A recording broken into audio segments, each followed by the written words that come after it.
Good morning, Congressman Evans.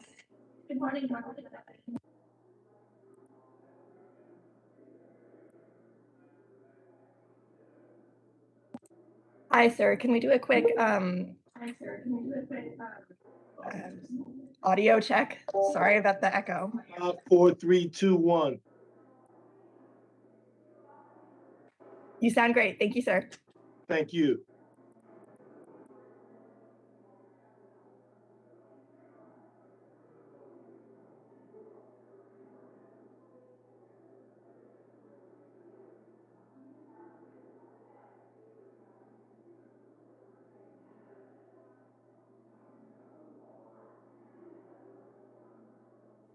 Good morning, Congresswoman Sanchez.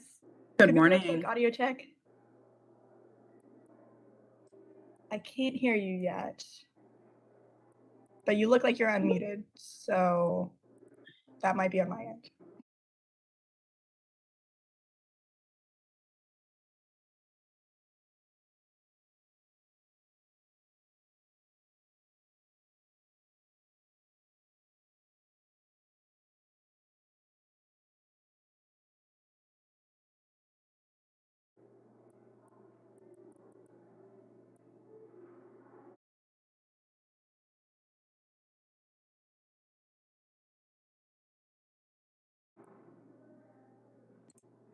Ms. Sanchez, can you try speaking again?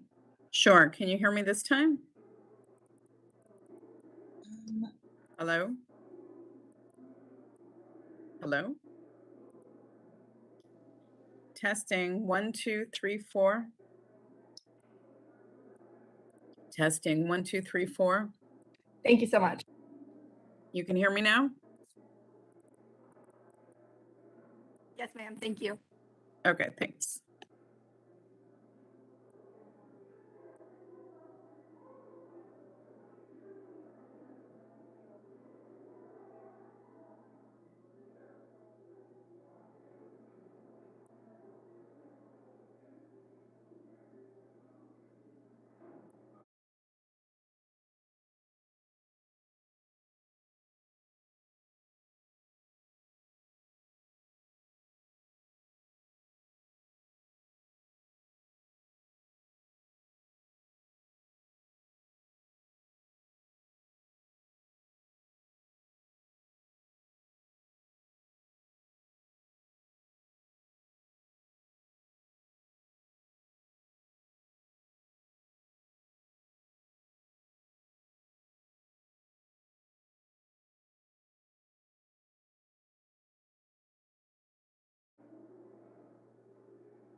Would members please take their seats so that we might proceed?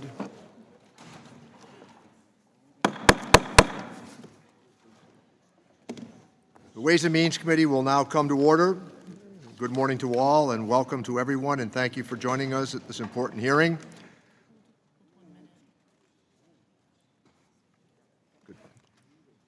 As we welcome the Secretary of the Treasury, Janet Yellen, here this morning. An illustrious career has she. I also reminded her today of how important the job of being the Secretary of the Treasury is, and remind all that the Secretary of the Treasury is a successor to Hamilton. We are holding today's hearing in the committee hearing room and via the WebEx platform in compliance with the rules and regulations for remote committee proceedings pursuant to House Resolution 8. Before we begin, I want to remind members of a few procedures to help keep the proceedings running smoothly. Consistent with regulations, the committee will keep microphones of those present on the WebEx platform muted to limit background noise. Members are responsible for unmuting themselves when they seek recognition or when recognized for their questioning. Committee staff will mute members only in the event of an inadvertent background noise moment. In addition, when members are present in the proceeding via WebEx, they must have their cameras on. If you need to step away to attend another proceeding, please turn your camera and audio off rather than logging out of the platform. And with that, we will turn to the topic of today's hearing, the President's proposed fiscal year 2023 budget, with the Department of Treasury Secretary, Janet Yellen. Welcome to the Committee on Ways and Means, Madam Secretary. We are honored by your presence. Since the last time you appeared before us, the U.S. economy has made substantial progress towards recovering from the once-in-a-lifetime, we hope, pandemic catastrophe. During the first months of the pandemic, so many businesses failed or cut back operations that unemployment hit levels this nation has not seen since the Great Depression. I would remind all that on March 11th of 2020, when Dr. Fauci offered his warning, which turned out to be accurate about what was coming, we saw 22 million Americans leave the workforce, an unemployment rate that exceeded 14%. It was a staggering blow, and none of us knew what a recovery might look like or how long it would take. Already, though, the economy is back at full employment. Unbelievable when you stop and think of it. Every job now that we lost has been returned. And as I noted this morning, 11 million American job opportunities still exist. There are almost 2 jobs per person that are available. Wages are rising, consumer spending is robust, fewer households are struggling under unmanageable debt burdens, and consumers have $2.3 trillion in additional savings compared with before the pandemic. While all of us on this committee are deeply concerned about rising inflation, and all of us worry about families struggling to keep up with mounting costs, there are parts of the economy that have recovered much more quickly than anticipated. As you recall, when President Biden took office a year and a half ago, we were in the depths of the COVID pandemic. The President worked with Congress to pass the American Rescue Plan, which quickly began to deploy vaccines, get workers back into their jobs, and support Americans with timely economic relief. Thanks to the American Rescue Package, we have recovered faster and stronger than other nations around the globe and averted what easily could have been a more serious crisis. The policies that this committee created, the expanded child tax credit, the earned income tax credit, the child dependent care credit, help sustain millions of low and middle income families. Families in every corner of this country had already been living paycheck to paycheck before the pandemic, and suddenly they faced now unemployment, reduced work hours, and expenses they never could have anticipated. The stimulus payments, business relief measures, and other pandemic assistance kept millions of households and small businesses afloat.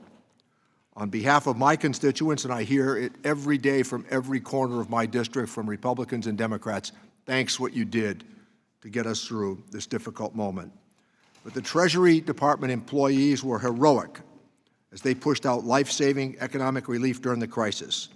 Under unforeseeable, extraordinary hardship, the people of the Treasury Department managed to swiftly disperse stimulus payments, advanced child tax credit monthly payments, and other relief measures that helped millions of households and businesses survive. Your team, Madam Secretary, made a difference in the lives of the American people, and we appreciate your assertive leadership. At the same time, many of us on this committee would like to see a better resourced IRS to continue to promote greater fairness and equity in the administration and enforcement of tax laws. It simply is not fair that low-income families are audited at a much higher rate than high-income families, and the IRS must treat all taxpayers fairly and equitably. One of the many reasons I still hope to see progress on Build Back Better in the package that our committee advanced and that the House passed is the incorporation of long overdue tax priorities. The bill not only makes our tax code more equitable by ensuring that the wealthy and corporations pay their fair share, but it also supplies the IRS with the resources it needs to ensure that no taxpayer is above the law. This legislation would also tackle the existential threat of climate change, bring down energy costs for working families, bolster our energy independence, and loosen the grip of oil companies on our economy. While Americans are experiencing pain at the pump, oil companies have clearly benefited in an unprecedented fashion. Their profits in the first quarter of this year were 300% above the same time last year. During the first quarter of this year, their profits were raked in by the largest oil companies, amounting to more than 28% of the amount that Americans spent on gasoline. Across the economy, families are getting pushed to the brink in order to line the pockets of people who already were doing quite well. Build Back Better will help to insulate our economy from some of this conduct. We have been fortunate to have had you as a strong partner, Madam Secretary, in crafting a thoughtful package, and I look forward to working with you to push these important issues across the finish line. Finally, on a personal note, I want to thank you for your leadership at international tax negotiations. I was a full partner to you on that and helped, I think, influence the decision of some of our international allies. Finding agreement among 218 members of Congress is always difficult. I imagine you experienced a similar challenge in reaching an agreement with 130 countries. I'm hopeful that meaningful progress on implementing Pillar 2 will be achieved in the EU and our other partner countries in coming weeks. We all understand that in international tax, the devil's in the details. So I'm also looking forward to working with you and providing feedback on issues important to our caucus as you continue these efforts and with our partners on the other side and partner countries to move forward with implementation. We look forward to your continuing work to set a course for our economy so that our nation might thrive. With that, now let me recognize the ranking member, Mr. Brady, for the purpose of an opening statement. Thank you, Mr. Chairman. Secretary Yellen, welcome back to the committee. It is good to have you here. As you know, I have tremendous respect for you and the Treasury Department. As you know, I strongly disagree with the failed economic policies of this administration. President Biden clearly bungled the economic recovery, and as a result, working families and Main Street businesses are paying a steep price. Americans are being hammered with the shrinking economy, shrinking paychecks, slower job growth, and record pessimism about the future. A new report shows 83% of Americans rate President Biden's economic leadership as poor. Taking office armed with every economic advantage, President Biden has posted a terrible record. He's missed expectations in 4 of his 5 quarterly economic reports. And last quarter, the economy actually shrank. He's fallen short in half the monthly jobs reports, creating a mere 8.6 million jobs. President Trump, by contrast, created 12.5 million jobs during the months after the pandemic, averaging 1.4 million jobs a month, even without life-saving vaccines and a nearly nationwide lockdown. President Biden has never come close.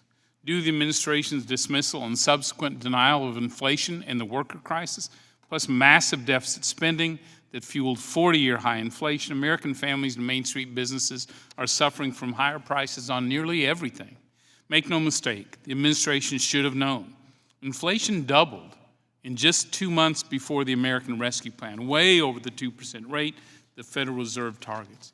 Yet this administration, and you, as one of its most respected cabinet secretaries, repeatedly urged Congress to act now, act big, and assured America, in your words, I don't believe the American Rescue Plan will be inflationary. You couldn't have been more wrong. And now we face a looming economic recession and high inflation for perhaps years. And as a result, life is brutally harder for families and small businesses. Month after month, prices outpace paychecks, slashing real wages by over 3%, costing the typical family an extra $5,000 this year. Experts predict we'll hit $6 a gallon by August, with average families spending an extra $2,000 on gas alone. It's no wonder 3 in 4 Americans believe we'll be in a recession within the year. And it's not just workers and families who've lost faith in the president's competence. Double-digit inflation is hitting small businesses and has for months. Most small businesses say they've been forced to pass higher costs onto their consumers, and more than 60% of them fear that Bidenflation will drive them out of business entirely. But these aren't the only crises. For the past year, Treasury has ignored the tax refund crisis, with an unconscionable total of 26 million returns backlogged at the IRS. Americans hit hard with inflation can't even get their own refunds back to help keep their family budgets afloat. Money's not the problem. Congress gave the IRS over $1.8 billion in emergency funding. Instead of using it to work off the backlog, Treasury instead focused on pushing a dangerous bank surveillance scheme that would target the privacy of families, small businesses, and farmers, and funding to unleash 80,000 new IRS agents on American taxpayers, including low and moderate income families. While other nations are lowering their business taxes to fight inflation, President Biden is proposing $4 trillion in crippling tax hikes on Main Street businesses and their workers that will drive prices even higher, along with tax hikes on American investors that will rob crucial funding for investment to address the crippling supply chain crisis. It's an economic surrender, both here at home and with our foreign competitors. So, too, is the current OECD agreement on global minimum taxes and digital services taxes. Congress will not ratify an agreement that makes America less competitive, surrenders precious U.S. tax revenues to foreign governments by allowing them to target American businesses, or turns the sovereignty over the U.S. tax code from Congress to the OECD and foreign accounting associations. But that is exactly what the current agreement does. Today also marks 1 year since ProPublica first published illegally disclosed taxpayer information. They're using the data for a politically motivated agenda and claim to have a vast trove of years and years of confidential taxpayer information. Yet neither Congress nor the public has gotten any answers from Treasury on how this private data was leaked. To date, neither Treasury nor Justice has even confirmed they've acquired the data that was stolen. If you don't know what was stolen, how can you conduct a credible investigation? We have been patient, but when are we going to get some answers? Treasury has found time, though, to launch a frivolous and politically motivated investigation against Texas for its legitimate use of COVID relief dollars to address the health and humanitarian impacts of the dangerous open borders policy, including overcrowding of federal detention shelters, dangerous COVID-19 health conditions, keeping frontline health workers safe, curbing sex and drug trafficking, including record-high fentanyl smuggling, and preventing migrant deaths. Sadly, 700 migrants have died on American soil under President Biden, the highest on record. The bottom line is working Americans are hurt hardest by these crippling crises. The question is, when are they going to see relief? Mr. Chairman. Thank the gentleman. Now it's my pleasure to turn to our esteemed witness, the United States Treasury Secretary Janet Yellen. Madam Secretary, your statement will be made part of the record in its entirety. I would ask that you summarize your testimony in 5 minutes or less. And to help you with that time, please keep an eye on the timer that's in front of you. I will notify you when time has expired. Madam Secretary. Thank you. Chair Neal, Ranking Member Brady, members of the committee, thank you for inviting me to discuss the administration's budget proposals.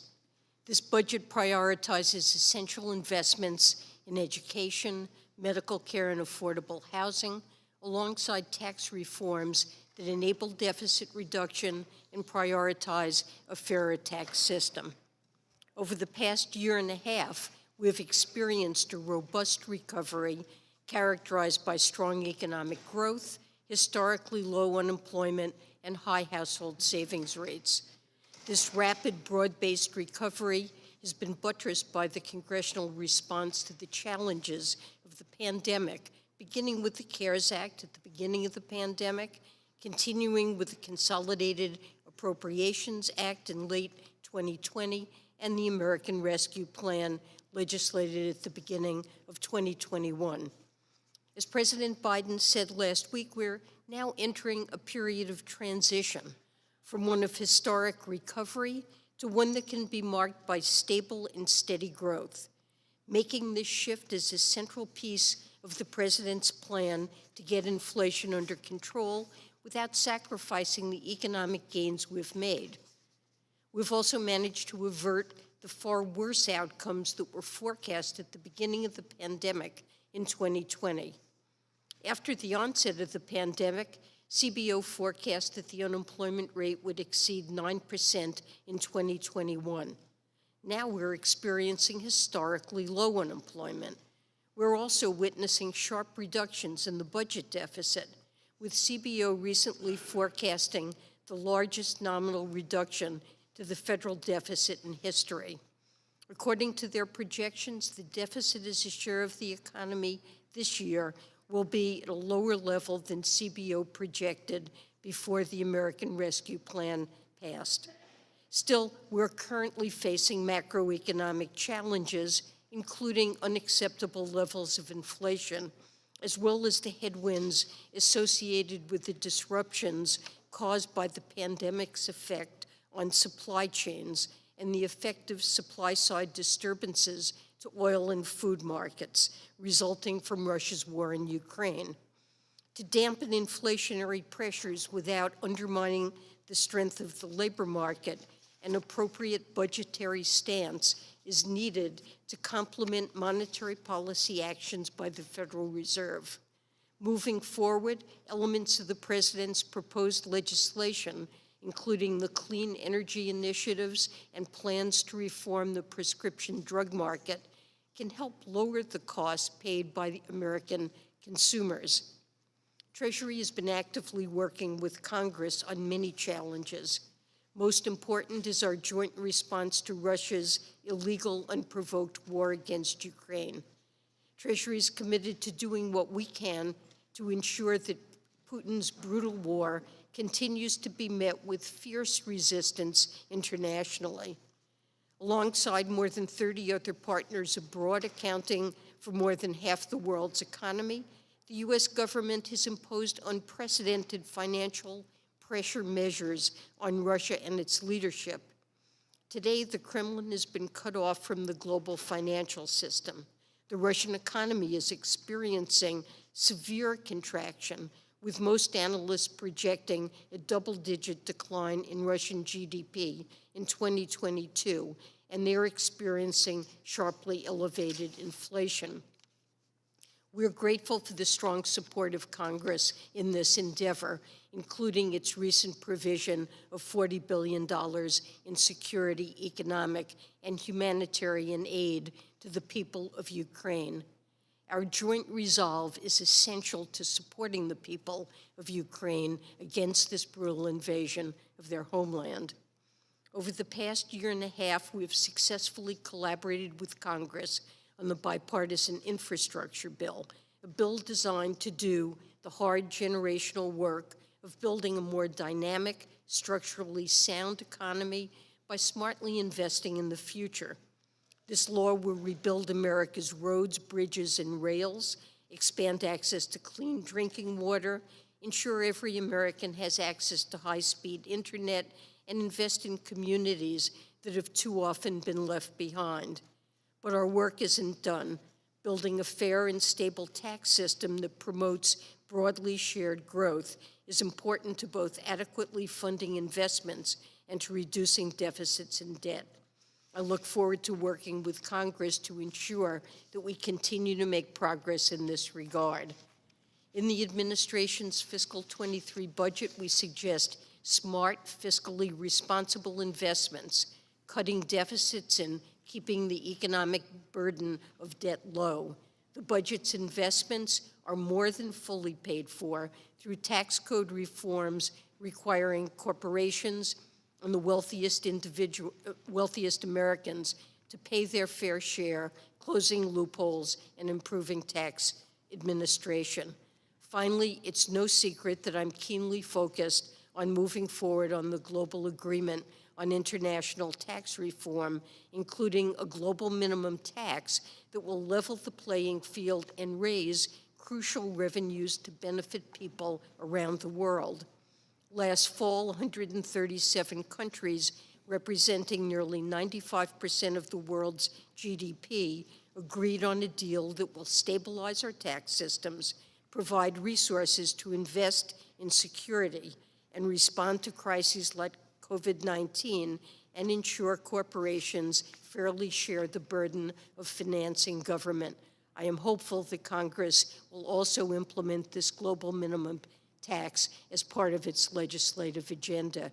Thank you. I look forward to taking. Thank you, Madam Secretary. Without objection, each member will be recognized for 3.5 minutes to accommodate the Treasury Secretary's time. They will be allowed to question witnesses as always. We want to ensure that all members have an opportunity before she's required to leave. Consistent with committee practice in these remote settings, we will dispense with the Gibbons rule, and we will go in order of seniority, switching between majority and minority members. Let me begin by recognizing myself. Madam Secretary, the administration has been focused on $80 billion of funding for the IRS. Why is this a significant multi-year investment to be that important, and what will be a better resourced IRS mean for all taxpayers? Well, in part, Chair Neal, this is a proposal about enforcing our tax laws. It's unjust that ordinary wage earners are compliant with their tax returns, yet for high earners who accrue income in opaque ways, tax compliance in effect is voluntary, and this proposal will address it. But more than that, it's a proposal about improving the experience of all taxpayers as they interact with the IRS, making sure that customer service representatives are available to answer the phones when they call with questions, and that they also get access to tax credits, refunds, and other benefits when they're entitled to. It'll provide resources to hire more employees, and that's critical to addressing this issue and ensuring that the IRS has the workforce and the technologies it needs to best serve taxpayers. You know that the tax gap annually is estimated at $600 billion, and closing that gap is really critical to ensuring fiscal responsibility. We need to invest in the IRS to do that. Thank you. And Madam Secretary, the American Rescue Plan's expansion of advanced premium tax credits has been certainly vital to ensuring the safety and economic well-being of all members of the American family. Millions were able to enroll in a quality plan for $10 or less per month, and families saved an average of about $2,400 a year on their insurance premiums. Absent action, we will see more uninsured and higher health care premiums. While Congress works to develop legislation that will include deficit reduction, an enormous step towards fighting inflation certainly would be that you would agree to extending those credits that I've just described. It's one of the key steps that we can take to protect consumers from rising costs. I believe the American Rescue Plan's expanded tax credit really made a huge difference in the lives of working families, and extending it would mean that the help that they've received over the last 2 years would continue to be available. It would put more money in their pockets to address everyday needs rather than health insurance. It's resulted in a large expansion of coverage and lowered costs, and believe it should be extended. Thank you, Madam Secretary. Let me recognize the ranking member, Mr. Brady, to inquire. Thank you, Mr. Chairman. I am very concerned, Madam Secretary, that in your global tax negotiations, Treasury is surrendering the U.S. tax base to foreign governments, a tax base we'll need in the future to fund important government services. They do this, or your agreement does this, by targeting 60% of the revenues for redistribution will come from U.S. companies. I don't understand why you signed an agreement that targets Boeing but not Airbus, that targets Caterpillar and John Deere but not their foreign competitors Volvo or Korematsu. So my question is, given the fact that our U.S. tax base is for our U.S. taxpayers, will you commit to walk away from any deal on Pillar 1 or Pillar 2 that results in lower tax revenues for the United States?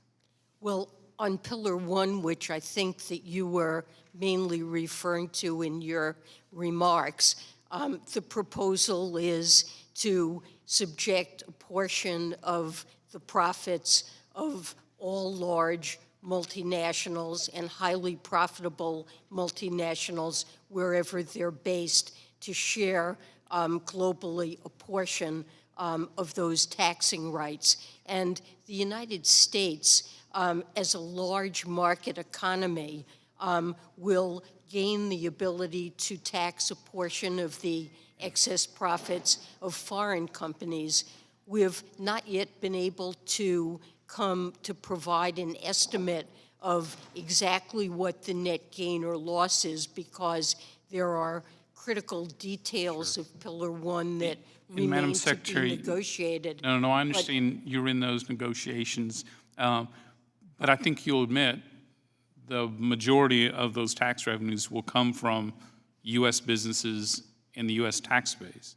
And Well, secondly, I would love to see, I know we've requested it several times, will you share this week with Congress Treasury's economic analysis of this agreement, specifically the redistribution in Pillar 1? And as I've read, the Pillar 2 design will also result in gaming over the U.S. tax code for redistribution. So could you share those economic impacts with the tax writers in Congress? As I said, until some final details of Pillar 1 are negotiated, we're not possible to come up with an estimate to share with a committee.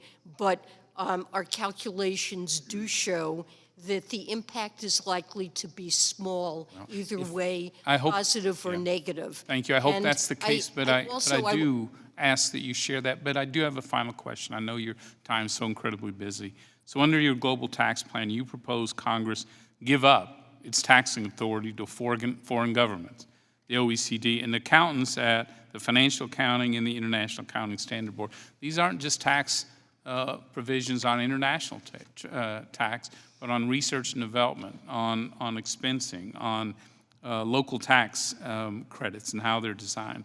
So how do you convince House tax writers, whose authority is anchored in the Constitution, to cede that authority over our own tax code to foreign governments or to unelected accounting bureaucracies? Well, I guess I would disagree with the characterization that we're ceding our rights to tax income to foreigners, but the agreement does contain an enforcement mechanism in which countries that do not adopt a compliant global minimum tax, that other countries do have the right to ensure that unfortunately, Madam Chairman, multinationals pay a minimum tax.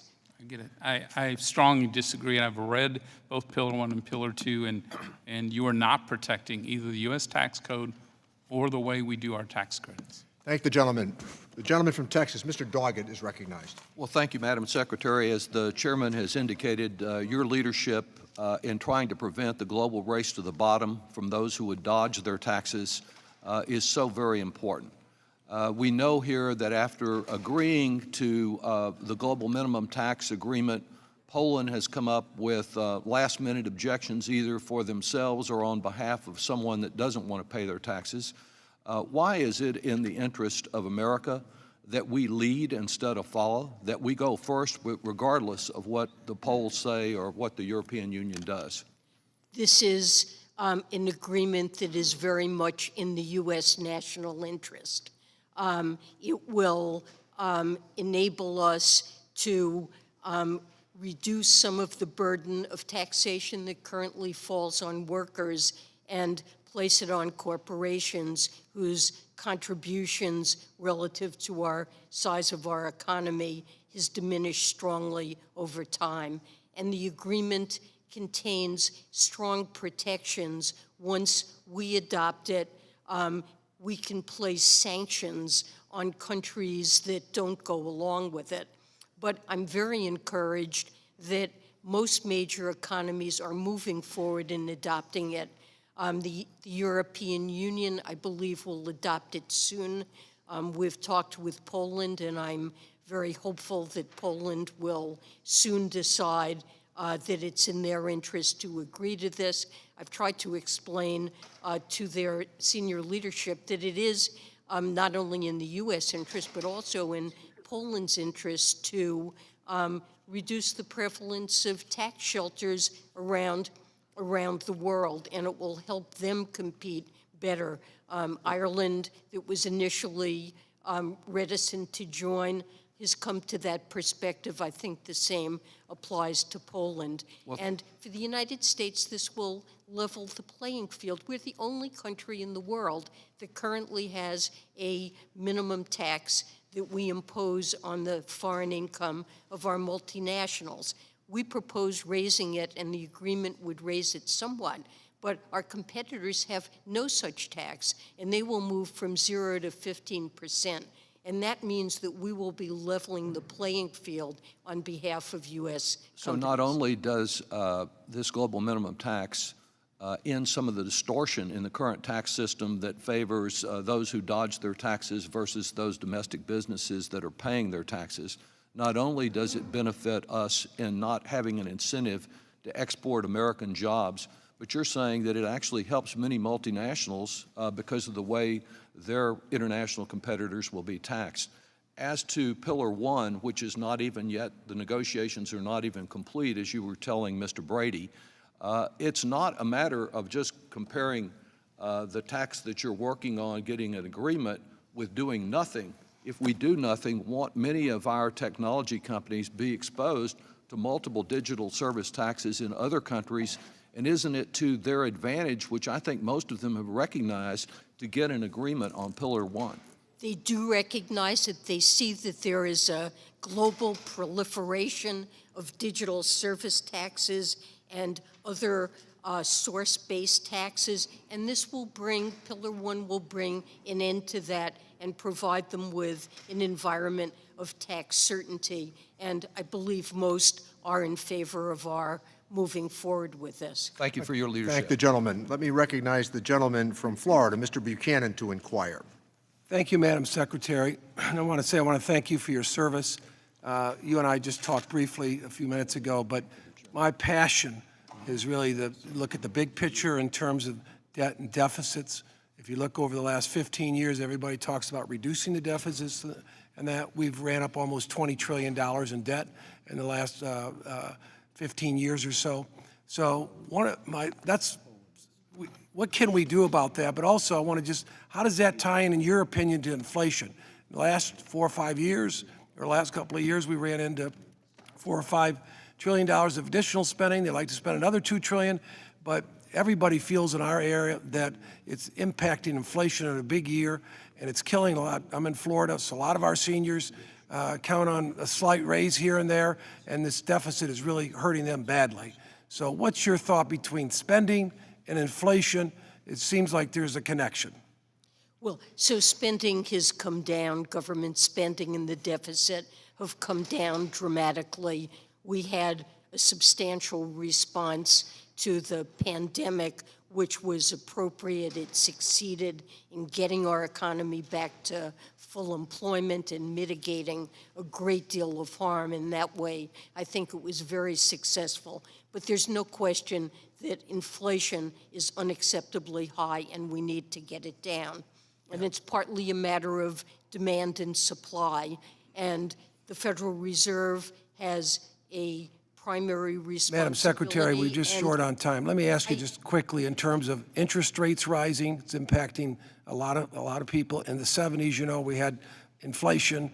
We used that as I think our major tool to try to tap down inflation. But as you raise interest now, 50 basis points or 100 basis, you're probably talking $300 billion in additional taxes. It doesn't seem like we can continue to raise rates because of the massive deficits and the debt that we have. What's your thoughts on that? Well, interest rates at the beginning of the pandemic were exceptionally low to try to help the economy recover.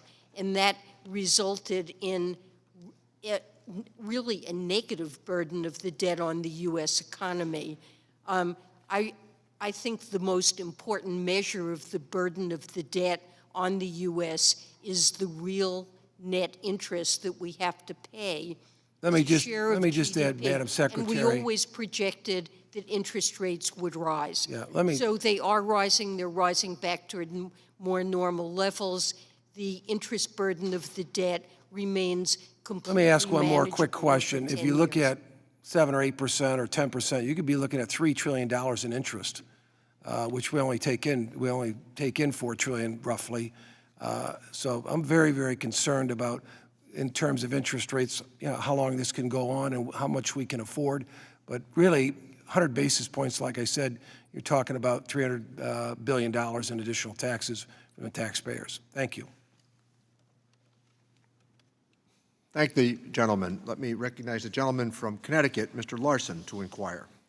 Thank you, Mr. Chairman, and thank you, Madam Secretary. And let me join in acknowledging the unbelievable job that you did in leveling the playing field internationally. And this comes at a time internationally that we haven't seen with the COVID global epidemic, and of course with in the aftermath of Russia's invasion of the Ukraine, et cetera, has placed incredible outside forces that have impacted our economy and certainly inflation as well. Yet on the other side, we're told that Senator Scott has proposed that we sunset both Medicare and Social Security. Hard to believe that during this time of inflation that would be the plan. Now, Mitch McConnell has been at least more straightforward. He said, we have no plan. We have no plan. We have no agenda currently that we're going to talk about. We're not going to come up with any solutions. We're going to continue to go after the administration, and if you want to know our plan, we'll tell you after we're elected. Now, that's not a plan from my perspective, and hopefully the American people, as we go forward, pick up on that. But the other thing this committee has done, and we referred to this in your remarks, both with the Affordable Care Act and what that was able to provide with families for relief. Mr. Yargood from my district was paying $1,400 a month and now is paying $200 a month. Enormous savings. Ms. Delbeni here was the author of our child tax credit. So the combination of the Affordable Care Act, the child tax credit, and oh, by the way, making sure that Medicare and Social Security are there for our citizens, the group that is most impacted by inflation. What is your opinion on what we should continue to do within those areas? So I agree very strongly with the comments that you just made about the importance of all of these programs. Of course, Medicare and Social Security that are the foundations of a secure retirement and that every American depends on to feel that they can have a What reasonable message retirement. does sunsetting the two most critical programs for American seniors, the people most impacted by the pandemic and the people most impacted by inflation because they're on fixed income? Well, you know, inflation does, particularly energy and food prices, impact working families very hard. And I think what we can do, what Congress can do, is to look for other ways to make household budgets work. And the child tax credit has played a very important role. It reduced child poverty by 50% and gave families the breathing room they need to be able to feed and clothe their children and buy them school supplies. And the ACA credits, as you said, greatly reduce the expense that families have to pay for health insurance. And these are really important ways President Biden believes what we can do to address inflation, what the government can do. The Fed has to be left to do its job, but we should be looking for ways to mitigate expenses that American households pay for some of the most burdensome items like health care and supporting children and taking care of them. Thank the gentleman. Let me recognize the gentleman from Nebraska, Mr. Smith, to inquire. Thank you, Mr. Chairman, and thank you, Madam Secretary, for your appearance here today. It's timely, given the challenges that our economy is okay. facing right I now. just wanted to make sure I have that a you would number of concerns about what I think most Americans would consider a mismanagement of our economy. that you I know that President Biden and the administration seem to be doing woefully little to address the fundamental challenges that Americans are facing. Inflation is said to be over 8%, food inflation over 10%. I think a lot of Americans would even say that it's worse than that, at least that's what they feel. And, wages are up maybe 5%, but that's overshadowed certainly by inflation. And in the context, I think the president, he's bragging about the unemployment rate, and yet the workforce participation rate would show that we've got some work to do. And that's certainly concerning. And I'm proud of Nebraska's lowest unemployment rate since it's been recorded across the country. But I'm very concerned that the messages that we're hearing are that the policies that got us into this situation are going to be continued.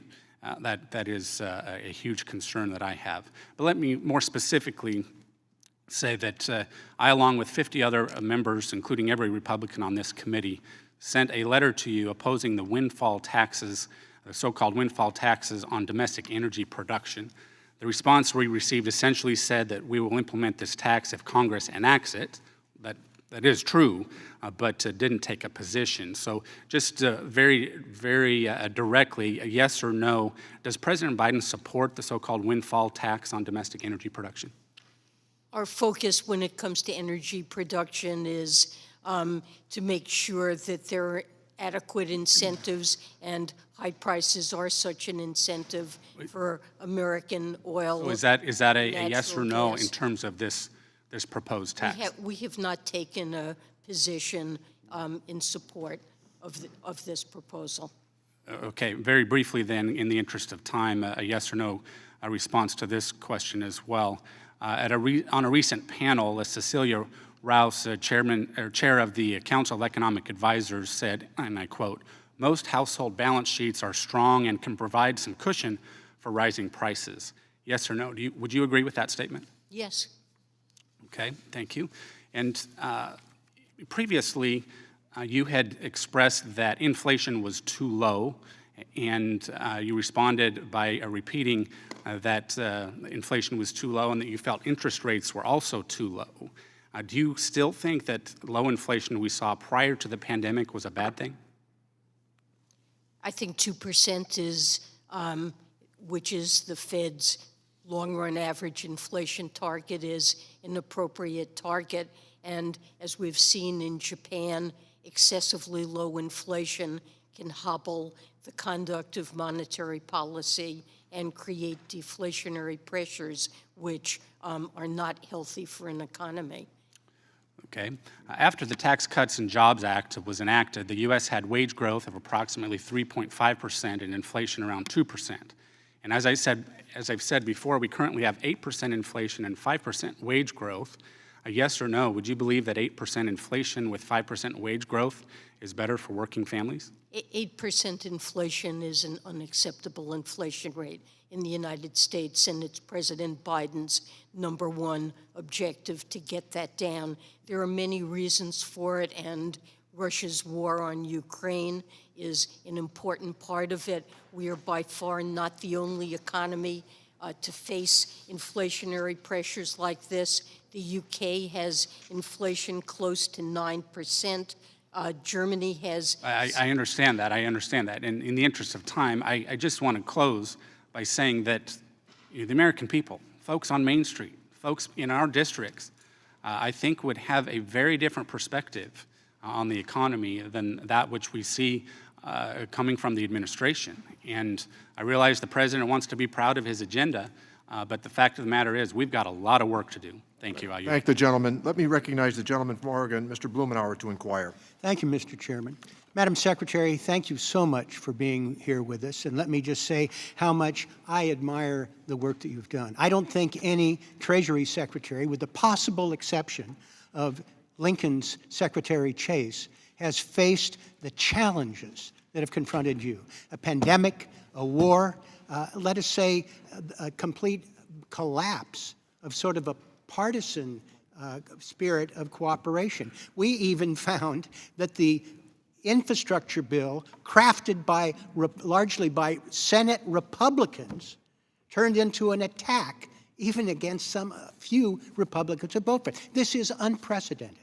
Now, I have some questions that I would like to work with your staff to try and elaborate on in terms of our Competes Act, some of the things that we've done there under the trade title, work in making sure that cannabis businesses have access to banking services and are not sitting ducks for robbery. And, of course, looking at the important elements that we've done with climate in our proposals for energy moving forward. And so I'd like to work with your staff on that a little bit. But I would like to yield the balance of my time to you because I find it's sort of Alice in Wonderland. We heard the ranking member somehow attacking the shortcomings of the IRS after over a decade of deliberate attacks by the Republicans on its budget and its credibility.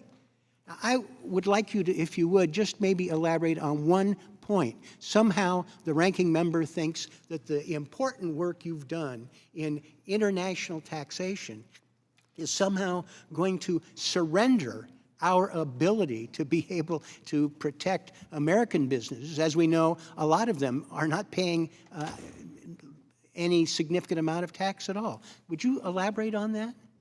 Yes, I think that the international agreement that we have achieved is very important, and what it's going to do is stop a global race to the bottom in corporate tax rates that have been going on around the globe for decades. If you look at the major economies and look at their corporate tax rates, they've just been falling and falling. As one country cuts taxes, others feel they have to compete and go along. And who are the winners from this?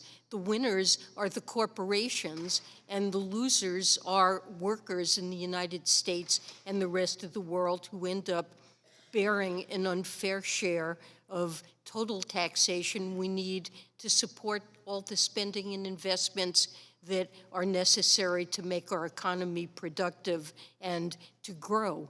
And what this global agreement does is it has all the governments around the world joining hands and saying let's band together and stop this and create a system where corporations do contribute to providing the revenue that all governments need to support their spending in a way that's fair. And the United States gains a great deal from this agreement. Our corporations will find an improved competitive situation. We're the only country in the entire world that taxes the foreign earnings of multinational corporations. No other country does that, and every country has agreed that they will establish a rate of at least 15%. And the agreement has a very strong enforcement mechanism. If some tax haven says, what the heck, I signed on to this agreement, but I'm not going to do it, we have a way, every country that signs on to it has a way to penalize that country, and they will quickly find it is in their interest to put in place the tax they've agreed to. So our companies will gain because right now they face an unlevel playing field, and this will level the playing field. Thank you. Let me recognize the gentleman from Pennsylvania, Mr. Kelly. Thank you, Mr. inquire. Chairman. And Secretary Yellen, thanks for being here. I watched a little bit of your time spent with the Senate yesterday, so this can't always be pleasant for you. I want to read something, though, because I think what we're missing here from time to time is the fact that we talk in Washingtonese, and then when I go back home in Pennsylvania, there's a complete disconnect from what it is that's happening as opposed to what we say is happening down here. So Charles Dickens writes a book called The Tale of Two Cities, and it starts off, it was the best of times, it was the worst of times. It was the age of wisdom, it was the age of foolishness. It was the epic of belief, it was the epic of incredulity. It was the season of light, it was the season of darkness, it was the spring of hope, it was the winter of despair. We had everything before us, we had nothing before us. We were all going directly to heaven, or we were all going directly the other way. In short, The period was so far like the present period that some of its noisiest authorities insisted upon being received, for good or for evil. The reason I bring that up, when I listen to this administration about how good things are, about how fabulous we're doing, about how we've survived all of this COVID stuff because we have the ability to outspend everybody else in the world. So in essence, what you're telling us today is we are the sickest people in the sick ward. I just don't understand how we can become so disconnected. The average family in my district makes $54,000 a year. We subsidize somebody to buy an electric vehicle. We'll give them $7,500 funded by taxpayers, and we'll talk to the guy or gal who's making $54,000 a year and say, but you guys get no help. You get no help. Now, this idea about inflation, and somehow we talk that it's going to go away. Somehow we have it under control. So I think the real truth of everything is what is the perception of everyday Americans, so when they wake up in the morning, what they face, what they're looking at in their future, how they're going to make their children's future a little bit better.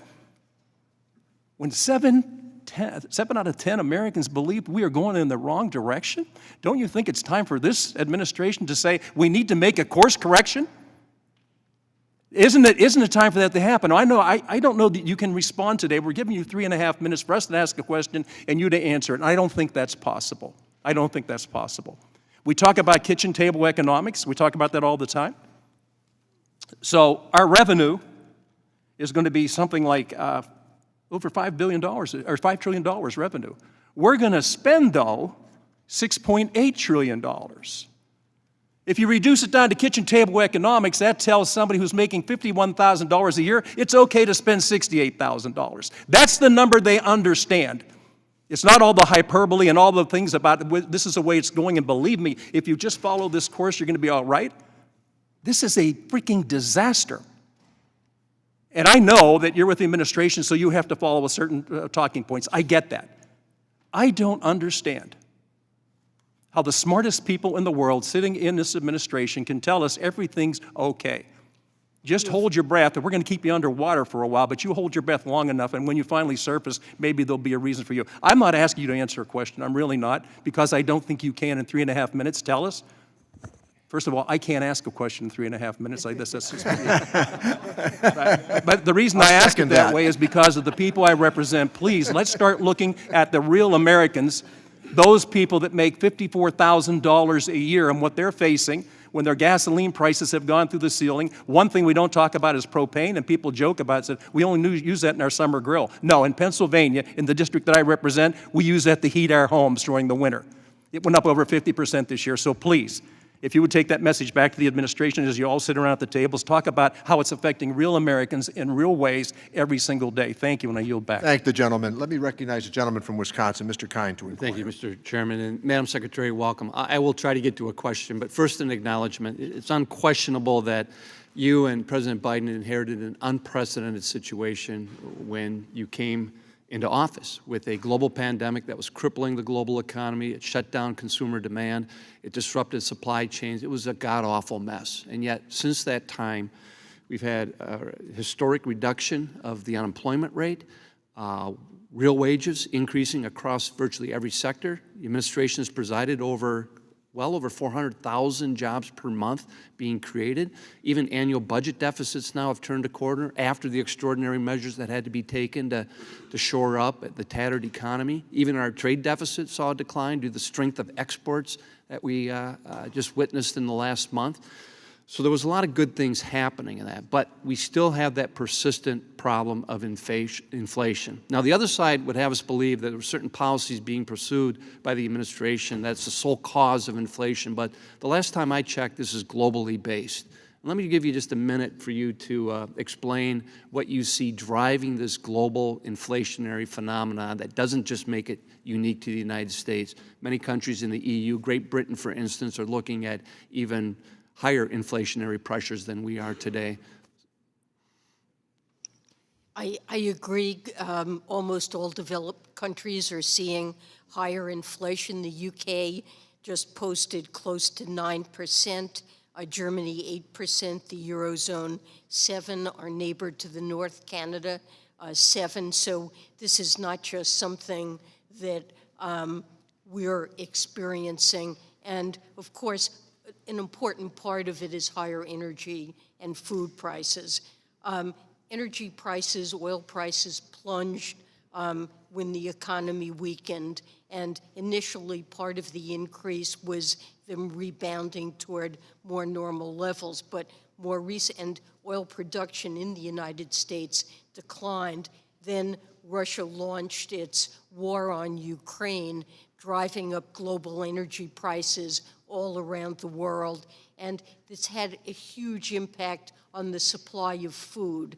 Wheat, corn prices are way up, oil, cooking oils, and this is something that is an enormous burden both in the United States and all around the globe, particularly in the emerging markets and poor countries that are look to Ukraine and Russia for wheat supply. So this is definitely a global phenomenon.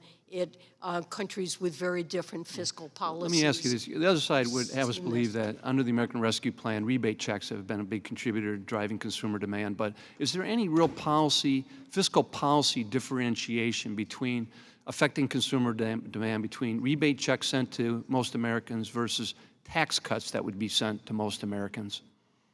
Well, tax cuts that are sent to most Americans can also stimulate spending. That certainly can have that impact. So it's essentially the same thing. And put me in the category of encouraging the administration to take a harder look at the 301 tariffs and the impact that's having on the cost shifting on American businesses, the American consumers. It is a hidden tax that was applied by the previous administration.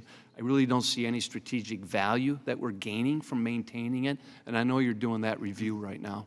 Thank the gentleman. Let me recognize the gentleman from Missouri, Mr. Smith, to inquire. Thank you. Thank you, Mr. Chairman. Madam Secretary, it is a pleasure to finally have you before our committee. I know we have a short period of time, so I'll just get into the questions real quick. Do you see any role for fiscal restraint in combating inflation? I do.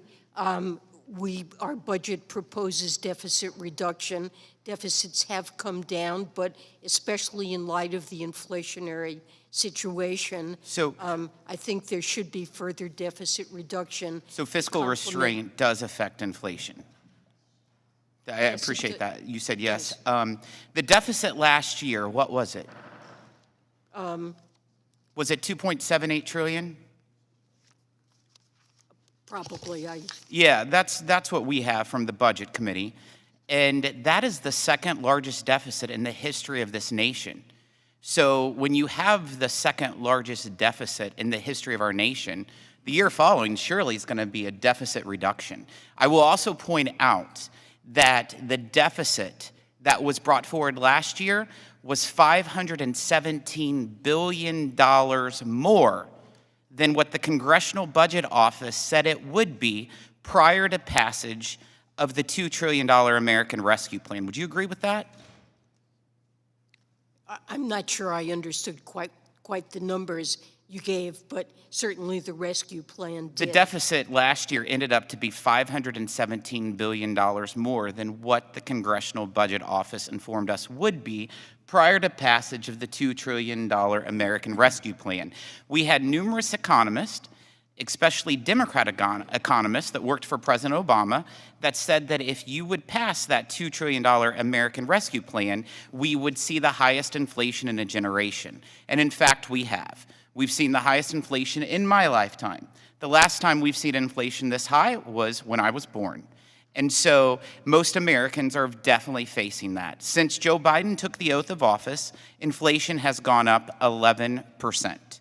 And I know people keep saying that 8.3% was year to year last month, but for the people back home that's listening, what they care about is gas prices are double since Joe Biden took office. They care about eggs being up 22%. They care about bacon being up 17%. They care about chicken being up 16%. They care about bread being up 14% year to year. That's what's affecting real Americans. I also want to ask a quick question. Do you think it's acceptable that private taxpayer information has been shared and reported publicly? I'm not aware of any private there is the ProPublica. And that was a issue. year Is ago that what today, you're- was the ProPublica leak. Well, we don't know that it was a leak. We don't know how that information got into the public domain. What tangible This is a very steps serious matter. I got It 25 is- seconds. What tangible steps have you or the IRS or Treasury done to look into if it was a leak within the We have IRS? referred it to all of the independent investigators. Have you both- got any update from those investigators that No, anything's happening? No, I haven't, and I don't want to interfere with their investigations. We have our Inspector General, the Treasury, the I see my time's IRS, expired. Inspector General, the FBI. All of these groups have independent investigative authority, and they need to look at it thoroughly. It is a leak of this type of information is a crime, and we take it very seriously, and I will not interfere with those investigations. Thank the gentleman for his questions, and now we will proceed to the gentleman from New Jersey, Mr. Pasquale, to inquire. Good morning, Secretary Yellen. It's nice to see you back. Ways and Means Committee. In March, I wrote to you suggesting the department issue regulations on irrevocable grantor trust to limit rampant abuse of the infamous stepped-up basis loophole. And we talked a good game about tax reform, and we didn't do anything, really. We tried. I appreciate your response and your willingness to work on the issue.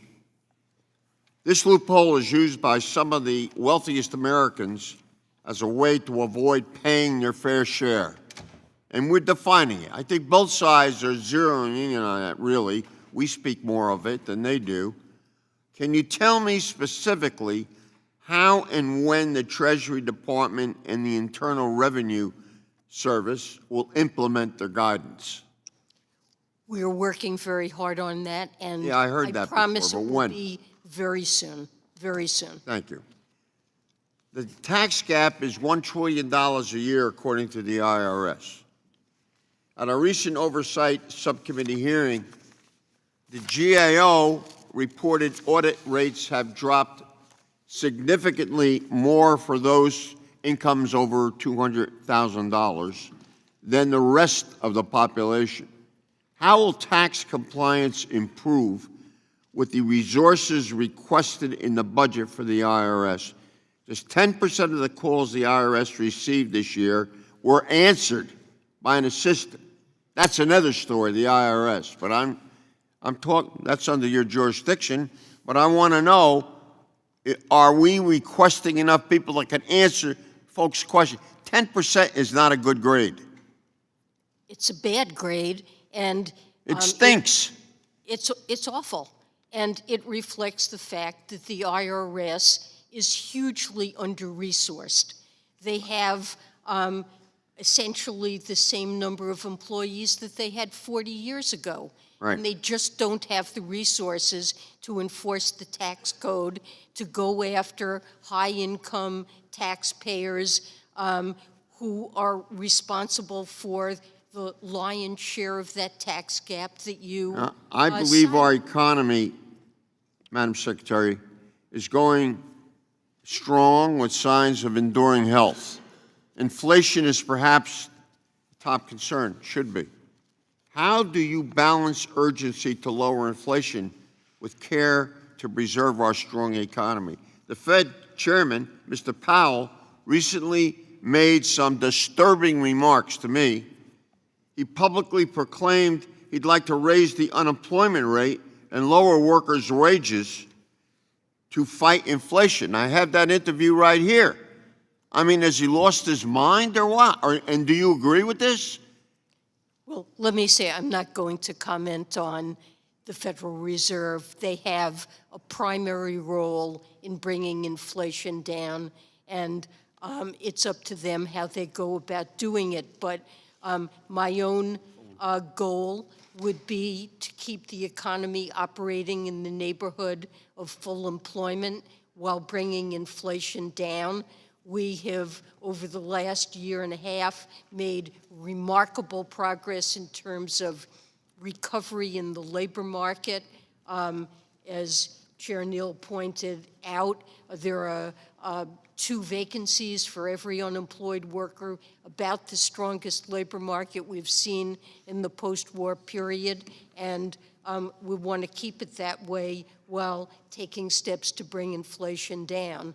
And complementing what the Fed does, I think we can look to somewhat more deficit reduction as a complementary measure, and try to pass legislation that would address some of the most burdensome costs that fall on households, whether it's for taking care of children or prescription drugs or for health care premiums. I must Thank yield the back, gentleman. Madam Secretary, but it seems that the antidote is worse than the poison here we're trying to correct.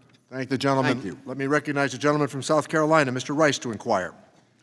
Thank you, Mr. Chairman. Secretary Yellen, thank you for being here. I do have to congratulate you on the recovery we're seeing from COVID, and I think the recovery primarily is due to the fact that Build Back Better did not pass, and the pro-growth policies that we put in place under President Trump remain in effect, and thank goodness that those policies did not pass. It surely would slow our recovery. Inflation is the #1 thing that I hear about when I go home.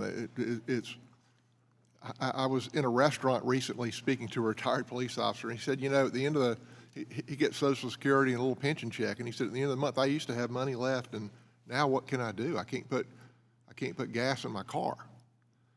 And Moody's says 8% inflation costs the average family $343 a month. $343 a month, according to Moody's. The biggest, outside of faulty monetary policy, which you've played a part in, I think the biggest driver of inflation is energy prices.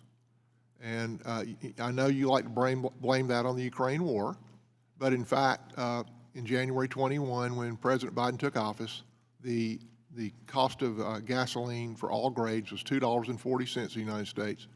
In February 22, the month before the Ukrainian war, it was $3.60.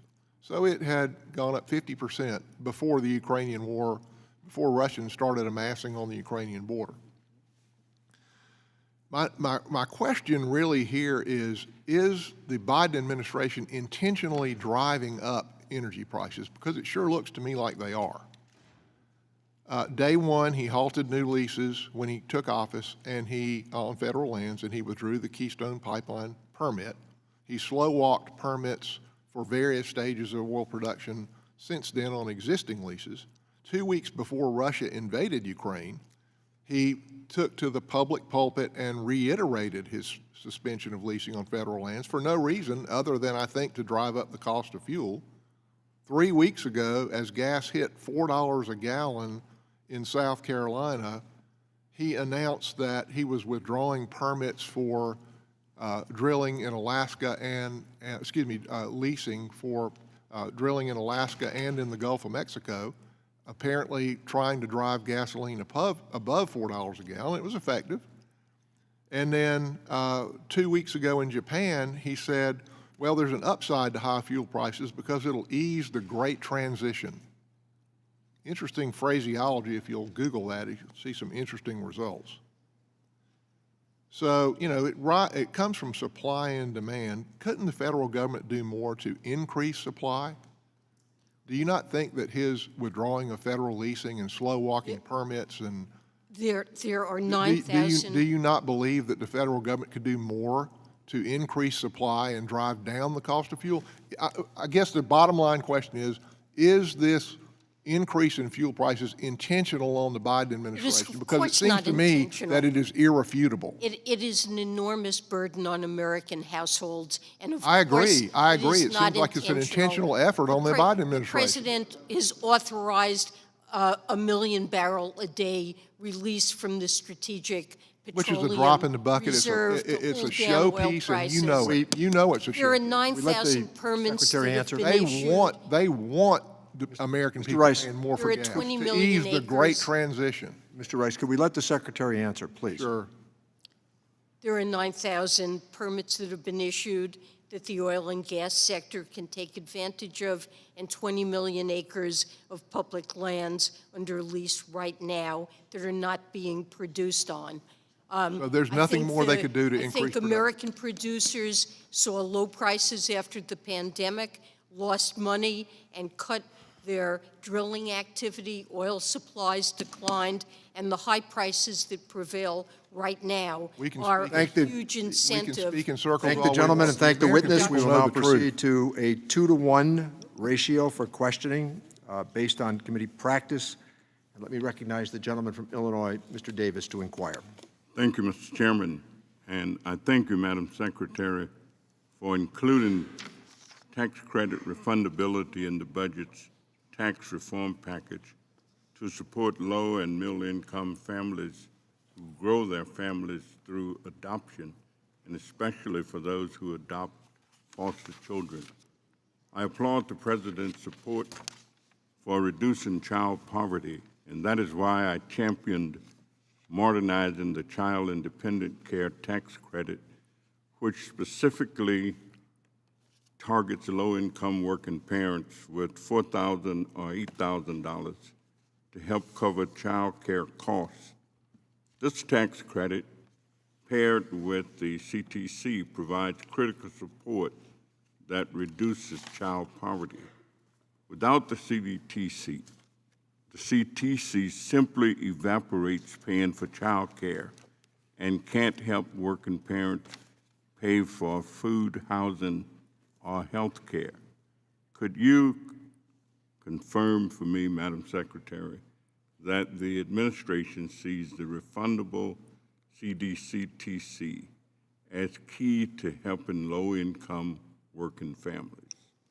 Yes, I think it's a very important support to working families, the child tax credit.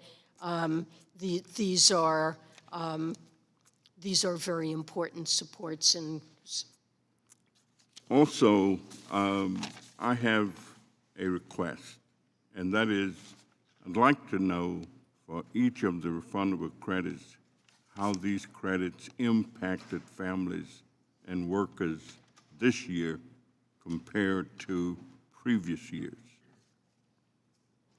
so I don't have those statistics at my fingertips. I can tell you that the child tax credit is estimated to have reduced child poverty last year by 50%. It had an enormous impact, and could try to get you some statistics for other programs. So I would suggest that it is absolutely clear that these credits are seriously important to low and moderate income families, and we must keep them moving and keep them in place. I completely agree and very supportive of that. Thank you very much, Mr. Chairman, and I yield back. Thank the gentleman. Let me recognize the gentlelady from California, Ms. Sanchez, to inquire. Thank you, Mr. Chairman, and thank you, Secretary Yellen, for being here to talk about some very important topics. The President's budget would help solve some of the biggest challenges we all agree that we face. For example, we've heard from constituents about their frustrations with the tax filing season, and that's why the President's budget invests in modernizing the IRS and providing the customer service that taxpayers deserve. Most of us also understand that we're facing an existential threat in climate change, and that's why his budget invests in a future that is livable on this planet.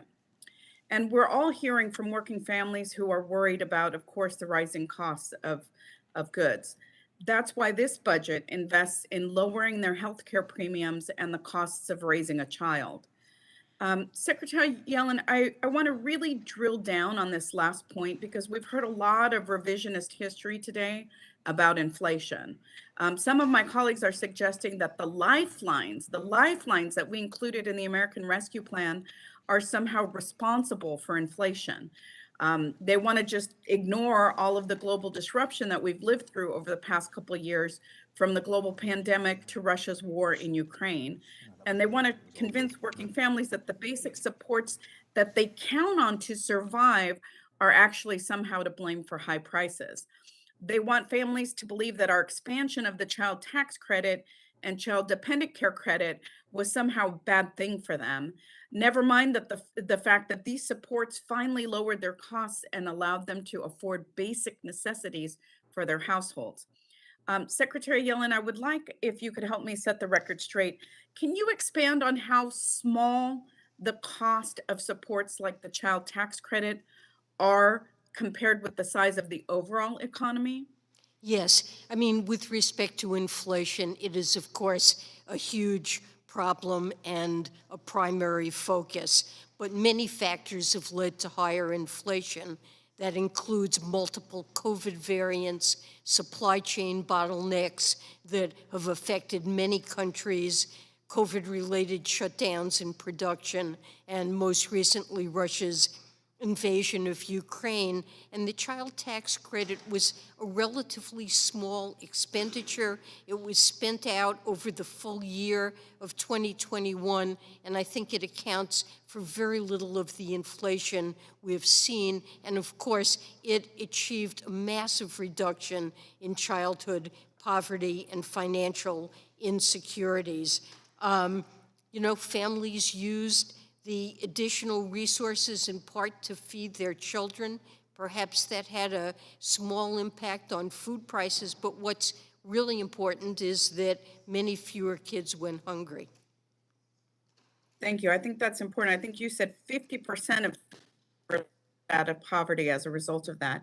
Can you talk about how strengthening those supports would give families some solid footing while we try to deal with the true drivers of inflation? Yes.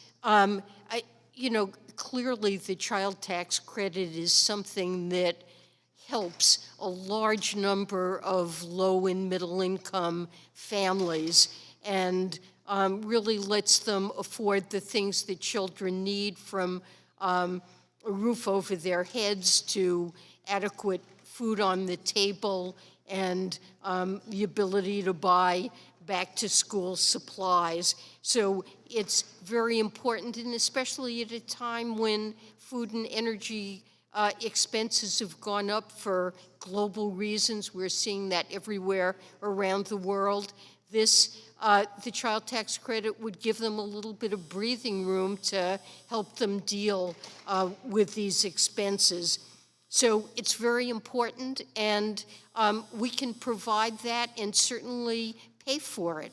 The president's budget proposes many ways to pay for expenditures that would be helpful to families, and they wouldn't fall, the burden wouldn't fall at all on any individuals making or households making under $400,000 a year. Thank you. Let me recognize the gentleman from Arizona, Mr. Schweikert, to inquire. Thank you, Mr. Chairman and Madam Secretary. And this is always tough when we're trying to do this in, 3.5-minute increments. Some of my fellow members have already said or asked, so I want to take us slightly different. And this probably won't be in your notes. Inflationary environment. We have a number of economists now who actually believe it has grown to be much more structural at a number of levels and beyond the supply chain portion calculation. If it's true that we're in a higher inflationary environment for 3 years, 5 years, to the end of the decade, we're working on a math project right now, what it does to particularly retirees, to the working poor, and the distortive effect, particularly when you start to look at our formula on Medicare co-payments, the fact the Medicare Trust Fund, even though we got a semi-positive actuarial report, 30, 36, 38 months, has Treasury started to do any possible calculations of the percentage of our brothers and sisters who are in retirement who will be in poverty in the next few years, functionally because of the structural inflation, even with the COLA adjustments, which never get close. And then with the health care, which is dramatically more in this, and the part of Social Security goes into that, I'm in great concern that we're focusing on today's inflation number and not realizing the economic devastation that we're going to see throughout the coming decade. So I don't have any numbers to offer you right this minute, but I believe there are simulations that look at what the effect would be. But there's no, I see no way in which inflation is a decade-long matter. The Federal Reserve is committed to bringing down inflation. We're committed to bringing down inflation. But Madam Secretary, and this is, you know, you and I have known each other a long time. You've been very kind to me in the past, but you're a labor economist. And you and I had some fascinating demographic discussions. This is different than 40 years ago. The demographic curve we're in is much more difficult. And yes, we can, the Federal Reserve can push up unemployment as one of my Democrat members and create the misery. But the structural issues I see, particularly for our over 65 population, there's some ugliness out there in the numbers. And can I throw one other thing at you? And this is always hard when we're doing this at rapid pace. You keep referring to an international minimum tax as fairness. We've whiteboarded this multiple times on your numbers, and we'd see no fairness as long as the rest of the world is using a refundable VAT tax. You and I have had the VAT conversation. If Germany exports, they remove the VAT. If we import to them, so they purchase, they add the VAT. How do you get a sort of ceteris paribus equalization unless your model is solely, hey, it's domestic production, domestic consumption in each country? Then you're making a fairness argument. But from an international trade standpoint, we functionally have structurally a made in America tax because we don't use a value-added tax model. The rest of the world does. And your model is not offsetting anything close to those numbers. I'll let the gentlelady answer the question, please. They're able to rebate those taxes because the imposition of a tax raises the costs of all of their domestic producers. And so it's WTO consistent to offset what would be the adverse impact of that VAT on their international trade. I don't see that as an advantage. The purpose of the global agreement is to make sure that all corporations, whether that are heavily engaged in international business, whether they're based in the United States or in Europe or in the Cayman Islands, that all of them are forced to pay at least a minimum tax of 15% on their income, and that does level the playing field. Thank you. Thank the gentleman. Let me recognize the gentlelady from Alabama, Ms. Sewell, to inquire. Thank you, Mr. Chairman, and thank you also to Madam Secretary. I know that, like the Committee on Ways and Means, the Department of Treasury has launched a dedicated initiative to advance equity in all of its work. Last year, the leadership at Treasury established an equity hub charged with coordinating these efforts and ensuring that our economic prosperity is for all Americans with diverse communities throughout the country. Early accomplishments associated with the initiative include the Treasury's collaboration with the Committee on Ways and Means to prioritize equity in the American Rescue Plan. I know that many of my Republican colleagues have attacked the American Rescue Plan as adding to our inflation that we currently have and to our trouble that we're currently experiencing, the difficulty we're currently experiencing. I wanted to give you an opportunity to talk about how important some of the equity issues like increasing child tax credit and the earned income tax credit were in the American Rescue Plan in leveling the playing field, as well as allowing economically disadvantaged individuals a focus on prioritizing their swift or their economic prosperity being hastened by it. I personally think that the budget that the president has outlined, including the new market tax credit permanency, All along with the child tax credit and other things that we did is an effort to level the playing field. In my district alone, New Market Tax Credit Program has delivered $740 million in project financing and creating over 5,000 jobs in my district alone. Can you talk a little bit about how the American Rescue Plan was a necessary way of us getting out of this pandemic, and how your commitment, your department's commitment on equity will, and leveling the playing field, include such initiatives, as well as new market tax credits and others?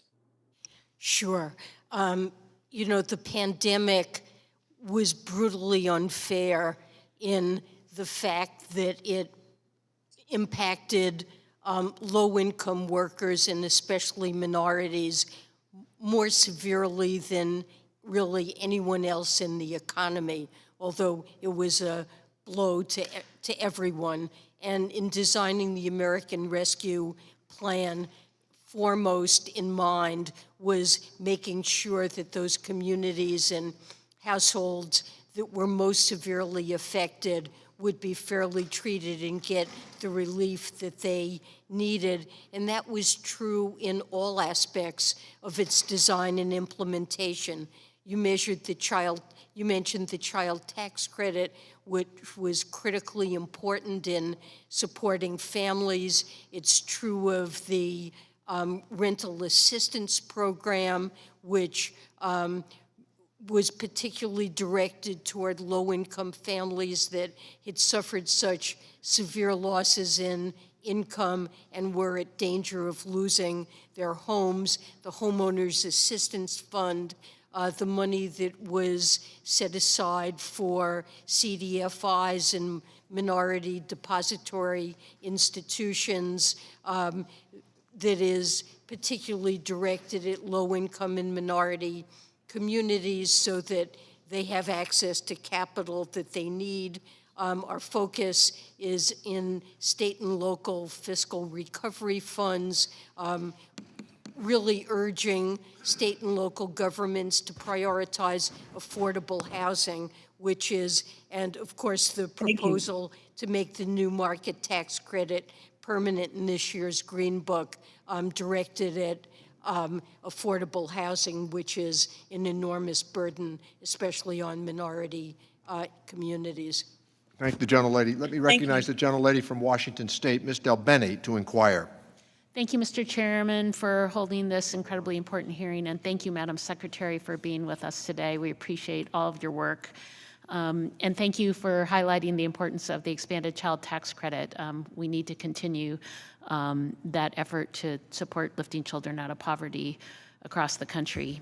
You talked about affordable housing, and I think there's clear consensus from the administration, from members of Congress on both sides of the aisle, and economists that we need more affordable housing to help families, definitely to help rein in inflation, but we had a challenge with affordable housing prior to the pandemic. I've seen it in my district, so many families who are seeing skyrocketing rents, not just in urban areas and rural areas, in our tribal communities. So I welcome the White House's efforts on this. I've introduced bipartisan legislation called the Affordable Housing Credit Improvement Act with Representatives Beyer and Walorski and Wenstrup, and it would strengthen and expand the low-income housing tax credit, what we call the housing credit. You know, there are two cost-efficient ways to increase housing credit production. One, to simply extend and increase the allocation of housing credits received by each state, and to lower the amount of bonds needed to access 4% housing credits from 50% to 25%. Then we can double the amount of affordable housing production.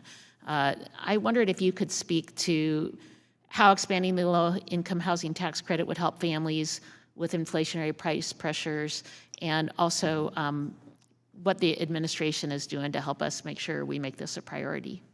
So it is a priority. Affordable housing is front and center on President Biden's radar screen, and he's looking at a whole host of proposals to make a difference there. The low-income housing tax credit, of course, is crucial, and it's something that allows families to spend their dollars on other family expenses. So it's critical. We're working on trying to make sure that we work on regulations. There are issues around the average income regulations that need to be clarified to make sure that that becomes more effective. And this is a high priority for us at Treasury. Just on that point on the income averaging rule, last week I joined colleagues in sending a bipartisan bicameral letter to you and to Commissioner Rettig requesting a swift finalization of the average median income test rule. I just wanted to ask, I think the president announced last month that the IRS is going to finalize the rule no later than September 30th, and I just wanted to see if you're on track to meet or exceed this deadline so that we can make sure we have a final rule that will be workable with the low-income housing tax credit program. Yes, you can count on that. We hope to get it done. We expect to get it done this summer and try to address some of the problems that have been raised in connection with the rule that I believe was finalized in November of 2020. Thank the gentlelady. Let me recognize the gentlelady from Indiana, Ms. Wolarski, to inquire. Thank you, Mr. Chairman. I was going to say that inflation is hammering Hoosiers, but I have to say, after being in the district, that the inflation in this country is a flat-out disgrace. There's no way to try to blame this or switch this on anything other than this administration's policies. I cannot believe every week at the grocery store and the gas pump. I mean, these aren't just stories. This is the American people, and they are so fed up with it, and they're transmitting that to us as urgently as they can. But I just have to say that I've never seen anything like what's happening in this economy. Inflation at a 40-year peak continues to spiral out of control. Gas in my district went to $5.25 a gallon, which is an absolute disgrace. Increasing prices on gas and everyday necessities are hurting Hoosiers, to say the least. And I can just tell you, increasing prices on gas and everyday necessities are hurting everybody in this district, from seniors to working people who can barely afford on a fixed income, our seniors, to be forced to choose between food and fuel. The administration's policies have given us climbing gas prices, persistent supply chain bottlenecks, workforce shortages, and surging inflation. The need for relief has never been greater. But the question I have, Secretary Yellen, in order to provide inflation relief to America's manufacturers, small business, and consumers, I, along with many of my colleagues on this committee, have pushed for a robust Section 301 exclusion process, which the Trump administration implemented for the majority of the time the Section 301 tariffs were in place. I have seen your recent comments and understand that you are reviewing the existing Section 301 tariffs. Can you provide additional insight into the administration's review of Section 301 tariffs and if a more robust exclusion process is under consideration? Those things are under consideration. You know, this administration inherited a set of 301 tariffs imposed by the Trump administration that I think really weren't designed to serve our strategic interests. China certainly is, I think, guilty of unfair trade practices we need to protect against, ensure our national security, that our supply chains are secure and resilient, and their policies need to make sure that they address that. But so I believe some of the tariffs did not serve, really ended up being paid by Americans, not by the Chinese, hurt American consumers and businesses, and we are taking a look at those and looking to be able to address, to reconfigure those tariffs in a way that would be more strategic. So that is something where— And do we have any kind of a timeline, Madam Secretary? Is there any kind of a timeline as to where we can have an additional conversation on that? I think in the coming weeks, we expect, I can't give you a firm timeline, but with respect to the exclusion, process and tariffs. That's something that's under active consideration. Thank the gentlelady. Thank you. Let me recognize the gentlelady from California, Ms. Chu, to inquire. Secretary Yellen, thank you so much for being here, and I'd like to follow up on a letter that Senator Elizabeth Warren and I sent to you and Commissioner Reddick in April. This letter requested information on steps that Treasury and IRS are taking to ensure that low-income taxpayers are not unfairly audited at far greater rates, and we are still awaiting a response. I'm encouraged that Treasury's budget request highlights the need for new resources and especially new skilled staff, including revenue agents, to focus on tax fairness and audits of large businesses, partnerships, and high-wealth individuals. How would these resources change the audit strategy of the IRS to lift the unfair burden on low-income taxpayers, especially EITC filers who are audited at 4.5 times greater a rate than other taxpayers with less than $500,000? So first, let me thank you for your very thoughtful letter. And I think what's happened here is that over the course of the last decade, the resources available to the IRS have been simply gutted, and it's meant it doesn't have the capacity to enforce our tax laws as they apply to high-end evaders. So what's happened is that the audit rates at the top of the wealth and income distribution have fallen off far more quickly than the audit rates of those at the bottom. And that is simply utterly unfair. And it doesn't address the tax gap estimated at $7 trillion over the next decade. That tax gap reflects underpayment by high-income taxpayers. So we very much hope that Congress will provide the long-term assured funding that the IRS needs to hire those professionals who have the skills and are able to audit the tax returns of high-income taxpayers and to collect that revenue. Yes, thank you for that. And I want to highlight an important item you have in your budget to fight inflation.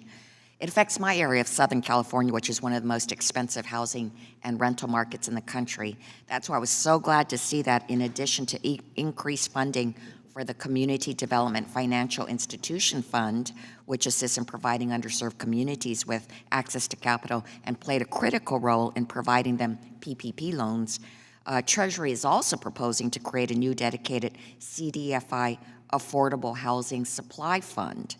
Could you talk about what impact this funding could have in combating inflation in the rental and housing market and why CDFIs are the right vehicle to deliver these funds?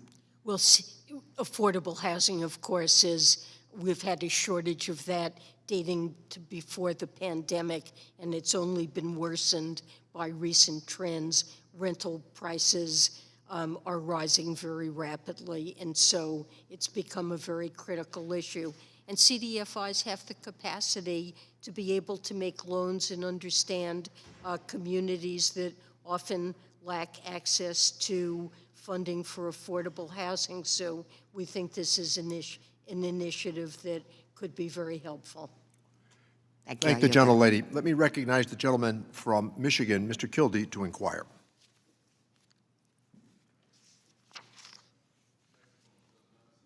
Would you please put your microphone on, Mr. Kildee?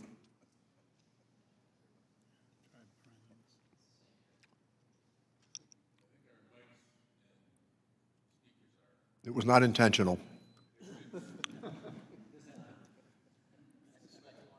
You want to try another one, Mr. Boyle?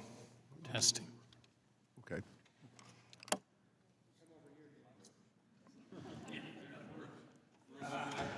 Anything to get attention. Yeah.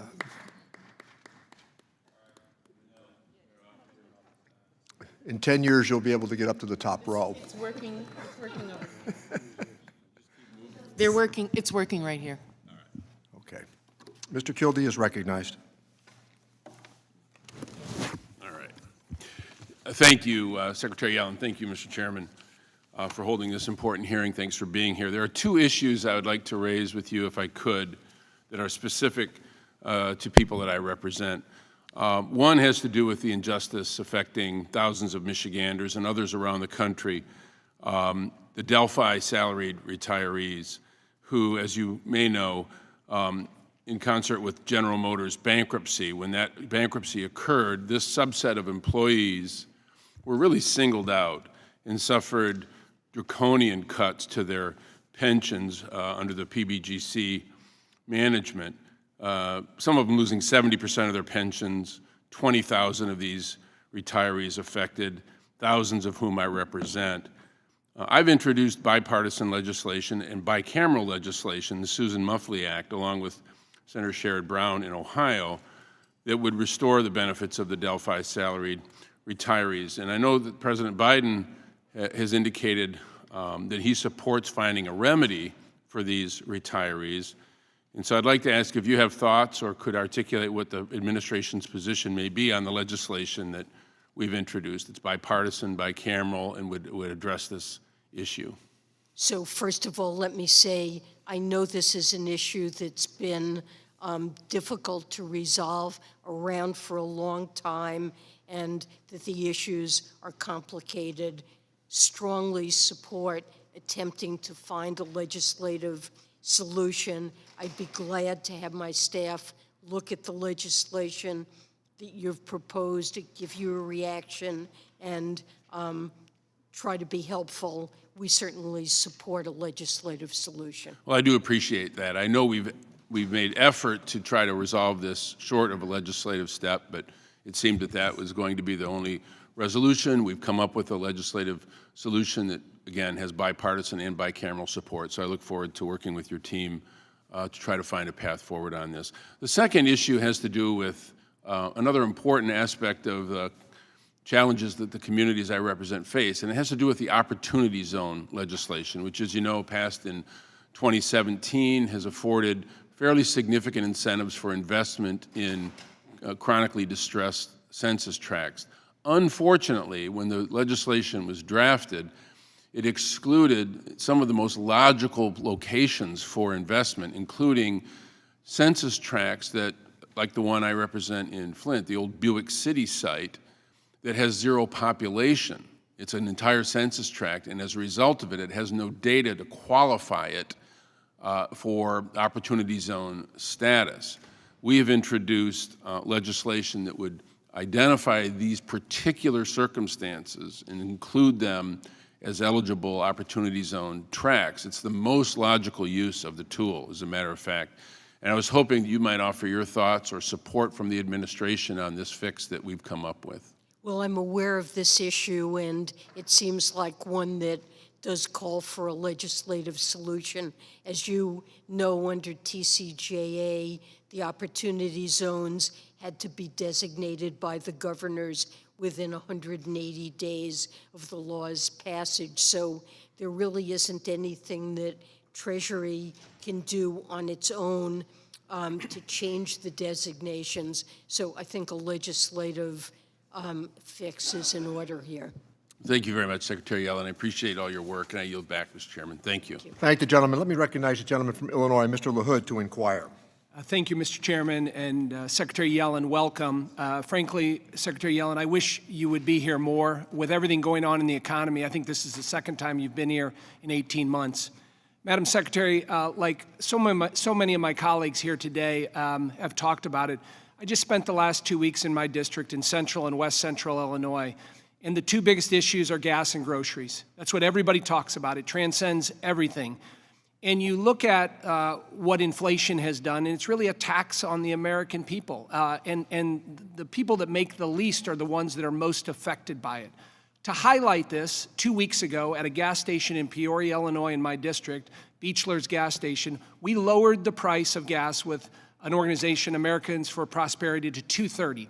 That's what it was when the Biden administration came in, was at $2.30. Of course, it's $5.30 now in Peoria, Illinois. And so for 2 hours, we had literally people lined up for miles, 5-mile-long line.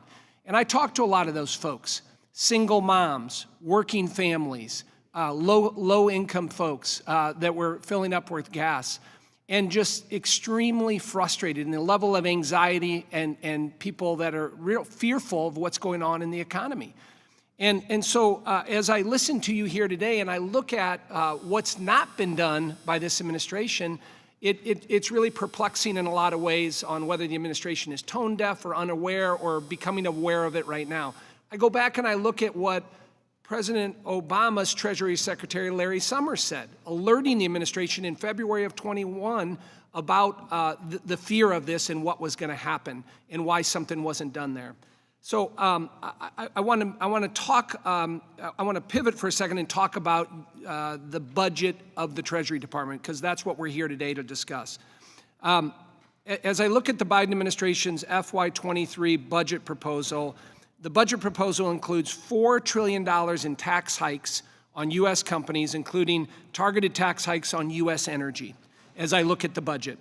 My question, Secretary Yellen, is hitting U.S. businesses with $4 trillion in tax hikes helpful to lowering the cost of goods for consumers, yes or no?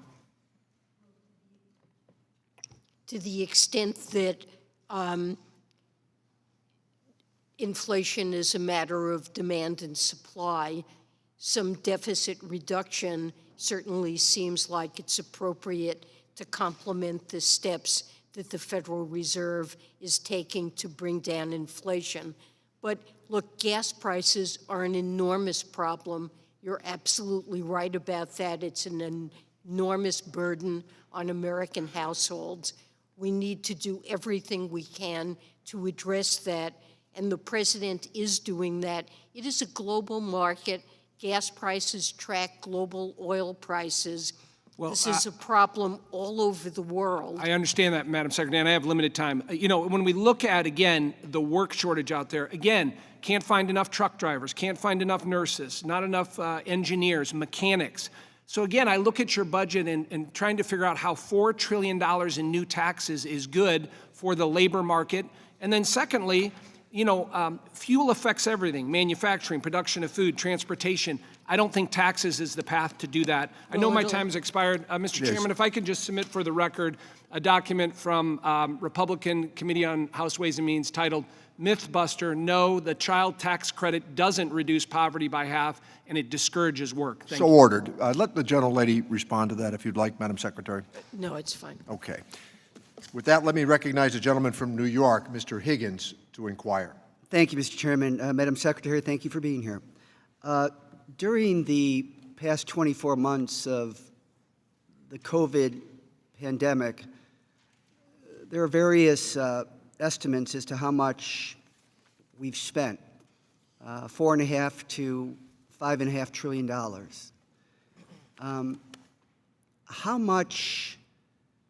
What would have happened had we not done that at that time, relative to the American economy and relative to the global economy?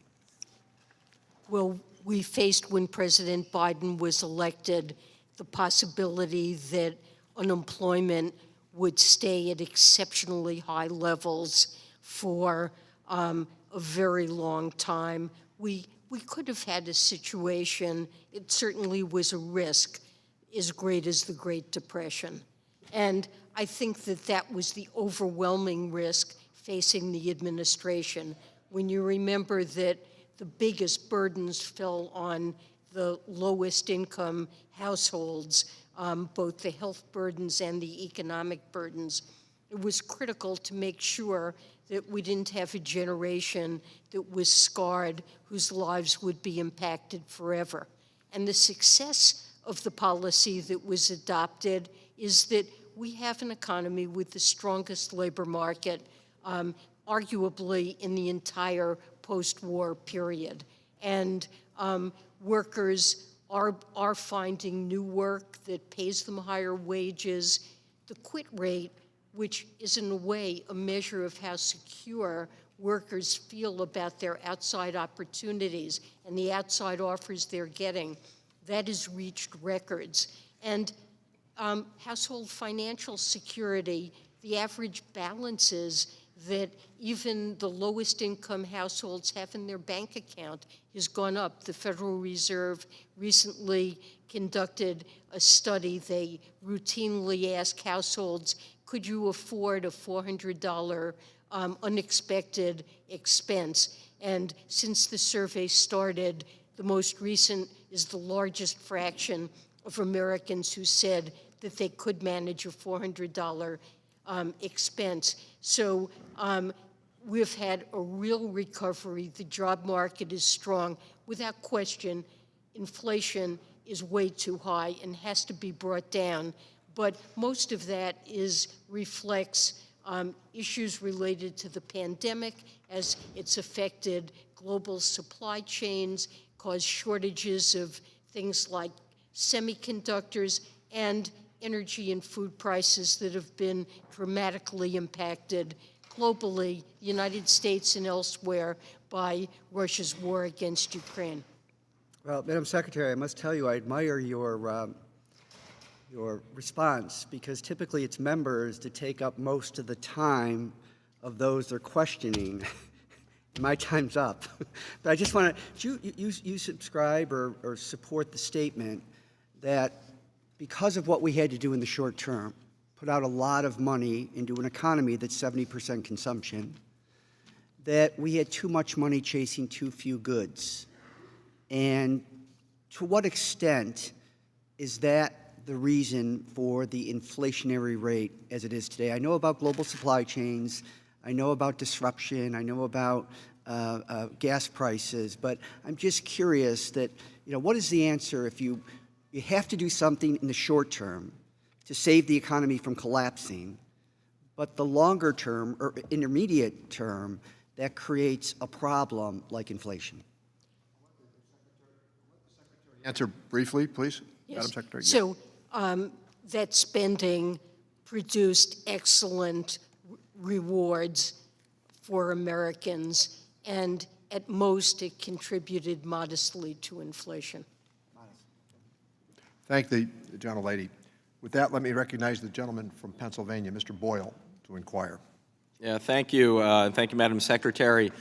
This will actually flow nicely from the last exchange you just had.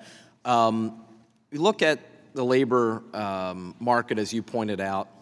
We are at a 50-year low in terms of our unemployment rate, arguably the greatest labor market in American history, or at least since World War II, completely contrary to all of the predictions that were made more than a year ago. In fact, our economic growth, and specifically our job growth, is so much better than other Western similar countries coming out of the COVID experience. I was wondering if you could offer a few thoughts on why the United States economy has done so much better than every other country around the world. Well, I think you're absolutely right. We all have high inflation, but the United States is enjoying the strongest recovery, certainly in terms of employment, but also in terms of growth. We're above, our GDP is above pre-pandemic level and only slightly below trend. And the reason for it is that we put in place a large fiscal package to address the shortfall in jobs and in output we had in our economy, and to address the pain and suffering that especially the lowest income households were suffering. And we've been very successful. That aspect of the program has been tremendously successful in creating around 8.7 million jobs since President Biden took office, and restoring full employment. When you remember the financial crisis that struck in 2008, it took a decade Years to and years to that. get back to And full more- employment. and state and local governments that were really in bad shape because of the pandemic, they're now in excellent fiscal shape because of the relief. And there we saw huge cutbacks back in 2008-9 in state and local government workers. And we avoided that this time, and so there have been many benefits from that program. Madam Secretary, if I could quickly, in the minute I have remaining, switch gears for a second. Something I have been working on for, I think, 7 years now is attempting to change the rather insane way we deal with the issue of the debt ceiling in this country. Senator Durbin and I have a bill I wanted to bring to your attention that would actually change the mechanism by which we raise the debt ceiling. We would still have a debt ceiling, but actually the Treasury Secretary would have the ability to raise it. Congress would reserve the right to overrule that if Congress were to vote, but without, unlike now, without an affirmative action from Congress, the Treasury Secretary could act. If you could offer your thoughts, and if you could also bring us briefly up to speed on when you think the next date is by which we have to raise the debt ceiling. So first of all, let me say I am strongly supportive of the kind of initiative that you mentioned. It is simply insanity to face debt ceiling crisis periodically. I'll have to get back to you to update you on when I think it could next strike.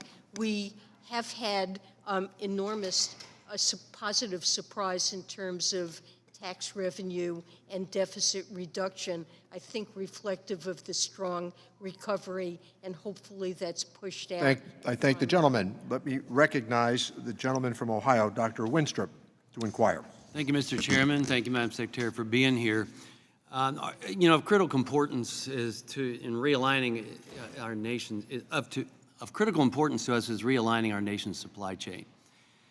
Because if you had told me that when I was a surgeon in Iraq that my protective equipment and my pharmaceuticals relied on an adversary, China, especially our military, I would say, how did we get here? We never should have let our nation be put in such a vulnerable position as this. Unfortunately, the policies that we're seeing from its administration are going to make it more difficult to turn this ship around, and already are.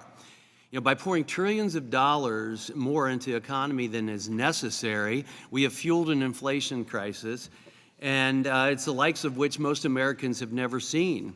And now everyday necessities are increasingly difficult for Americans to afford, from gas to housing to groceries. The President's fiscal year 23 budget doubles down on these bad policies. You know, you can look at Putin's full-scale war against Ukraine, that I arguably would say that we helped fund by this administration's policies. That has added to the energy price spike. And Americans were seeing troubling price increases long before the invasion because of these same policies. So I worry that these policies will leave us with inflation long after Ukraine wins this war, God willing that they do. So, Secretary Yellen, the proposed budget by the President would increase the U.S. corporate tax rate to 28%, which climbs even higher when you add in state and local taxes. It's the highest in the developed world. And perhaps most disappointing is that this rate is higher than communist China, which has a headline corporate tax rate of 25%. The Tax Cuts and Jobs Act made us more competitive. That increased jobs in America, more people going back to work than ever, increased revenues to the government because more people were working than ever. So COVID took that away, so opening up the economy with these tax incentives in place, these tax benefits in place, help us. But inflation and increased taxes, which are being proposed and which we're dealing with, really hurt our supply chain. And they send our supply chain right to countries like China.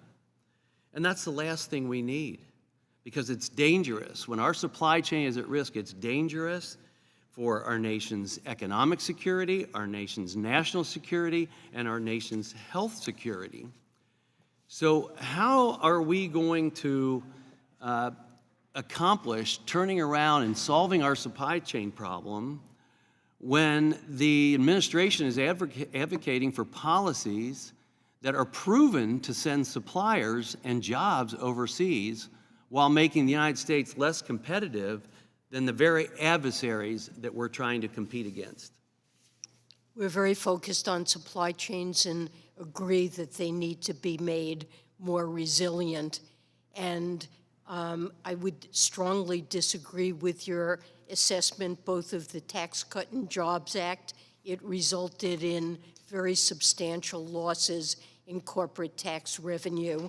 And the proposals Yeah, more the people were paying president- taxes than ever before because they were working. So I would strongly Be disagree with recognized. you, and I They're, yield back. they're working now too. Thank the gentleman. Let me recognize the gentleman from Virginia, Mr. Byer, to inquire. Mr. Chairman, thank you very much. And Madam Secretary, thank you for bringing a very accurate perspective on the complicated inflation issue. I'd like to remind everyone that if we're talking about too much money chasing too few goods, the vast part of that money was approved on a bipartisan basis under the Trump administration. And the very small part of it was the American Rescue Plan. Secretary Yellen, we learned over the last year, based on IRS tax data, that some of the wealthiest Americans pay no federal income taxes each year. The average tax rate paid by the top 25 billionaires is a little over 3%. That's far below the 13% paid by the average American family. So obviously, nurses and teachers and police officers are paying a much higher tax rate than billionaires. The administration and the president have proposed an innovative minimum tax on American households worth more than $100 million. Could you explain this proposal in a little more detail and how would it get the top 1/100th of 1% of Americans to pay their fair share in taxes? Thank you. Well, under current laws, you said some of the wealthiest Americans pay very little in tax. They receive income as capital gains, but those capital gains aren't taxed until they're realized, and they can escape taxation entirely at the end. So the proposed minimum income tax would impose a minimum tax of 20% on total income, and that would be inclusive of those unrealized capital gains and would apply to all taxpayers with wealth greater than $100 million. It would affect very few taxpayers, about 1 in 10,000, but it would enable collection of taxes on income that is severely undertaxed and often goes in untaxed entirely. It would be levied in such a way that the initial tax that was due could be paid in 9 annual installments and address the issue of some taxpayers who have liquid assets. They would be able to defer paying minimum taxes on these non-tradable assets, but there would be a deferral charge. So I think this is a well-crafted proposal, and I think it would get at something that really allows the highest income earners in the United States to pay, as you said, less than most workers do who rely on W-2 wage and salary income. You know, you mentioned that this would try to deal with those capital gains that are locked in. That would this proposal push them to reinvest that capital in more productive assets? Yes, because one of the problems with our current tax code is that in order to avoid realizing capital gains and paying taxes, investors often feel locked in. They just stick with investments that may not be productive anymore, but it becomes a way to avoid taxes, and taxing these gains in the way this proposal suggests would reduce that lock-in effect and make for a more efficient allocation of capital in a more productive society. Thank you, gentlemen. Let me recognize the gentleman from Pennsylvania, Mr. Evans, to inquire. Thank you, Mr. Chairman. Thank you, Madam Secretary. One of my West Philadelphia constituents living on a fixed income recently wrote me about how we must regularly choose between paying her rent or paying for car repair. Madam Secretary, I know you understand that intense inflation is hurting American families. Hope you would agree that boosting affordable housing is a key way to bring down the cost. My question to you, Madam Secretary, can you expand on the Biden-Harris administration commitment to strengthening and expanding effective tools to finance affordable housing, like the low-income housing tax credit and the new market tax credit? Yes, strengthening the provision of affordable housing is a critical priority for the president, and we're trying to do that in a number of ways, including through the new market tax credit that we would like to make permanent. In addition, we are trying to reach as many vulnerable tenants and homeowners as we possibly can through the Emergency Rental Assistance Program and the Homeowners Assistance Fund. With respect to the state and local fiscal relief funds, we're strongly encouraging their use also for affordable housing development. Madam Secretary, would you agree that expanding the EITC to younger workers is an important way to advance economic opportunity, particularly for young people of color, and make our tax code fairer? Yes, I certainly do. I think the EITC expansion had a very positive impact. You know, there are decades of research that show that it's one of the government's most powerful tools for poverty reduction. But the EITC for workers that don't have children has historically been much smaller than the tax credit for families with children. And the ARP expanded eligibility and nearly tripled the EITC for workers without dependent children. So I think it had a very positive effect. There were, I believe, roughly 17 million lower-income workers without dependent children who qualified, and they typically are minorities, and many live in rural areas. Madam Secretary, I thank you for your leadership in the Treasury Department and all that you're trying to do. And I yield back to the chairman of the committee. Thank you very much. Thank you, Mr. Evans. Let me recognize the gentleman from Texas, Mr. Arrington, to inquire. Thank you, Mr. Chairman, Madam Secretary. Prior to COVID, after tax reform and regulatory relief, we as a nation experienced unprecedented economic prosperity. All boats rose on the tide of that prosperity. We had the lowest unemployment in decades. We had the lowest poverty rate in the history. Jobs, we were hitting on all cylinders. COVID hits. But today, after 18 months of this administration, I believe that this administration has sown the wind of reckless economic policies, and the American people have reaped the whirlwind of economic pain. The spending spree that lit a fire on inflation that has consumed every American, every worker, consumed their wages, consumed their purchasing power, consumed their livelihoods. Irresponsible unemployment policies, welfare without work requirements, reasonable stuff that wouldn't trap and sideline labor so small businesses who were trying to get up on their feet after COVID could survive. But they couldn't hire anybody, Madam Secretary. Supply chain turmoil, farmers couldn't get tractor parts, the fuel costs, the fertilizer just completely running away from them. Repeated warnings from Democrat economists like Larry Summers and Jason Furman, the San Francisco Fed, even the nonpartisan CBO said, don't do it, don't do it. And the Democrat, my colleagues, and your administration supported a partisan spending spree, this spending bill, not a single Republican supported it, that has been disastrous. And it has put us in a tailspin. And I pray we recover from it. But you would have to relent in the administration from the current policies. At the center of all this, Madam Secretary, of this self-inflicted economic disaster is an energy crisis that is pummeling working families, it's pummeling every American consumer. And I've heard the blame game. I've heard the pandemic. It's Vladimir Putin. It's corporate greed. No, the runaway prices at the pump are just as self-inflicted, because I have never seen a whole-of-government assault on an industry like I've seen from this administration.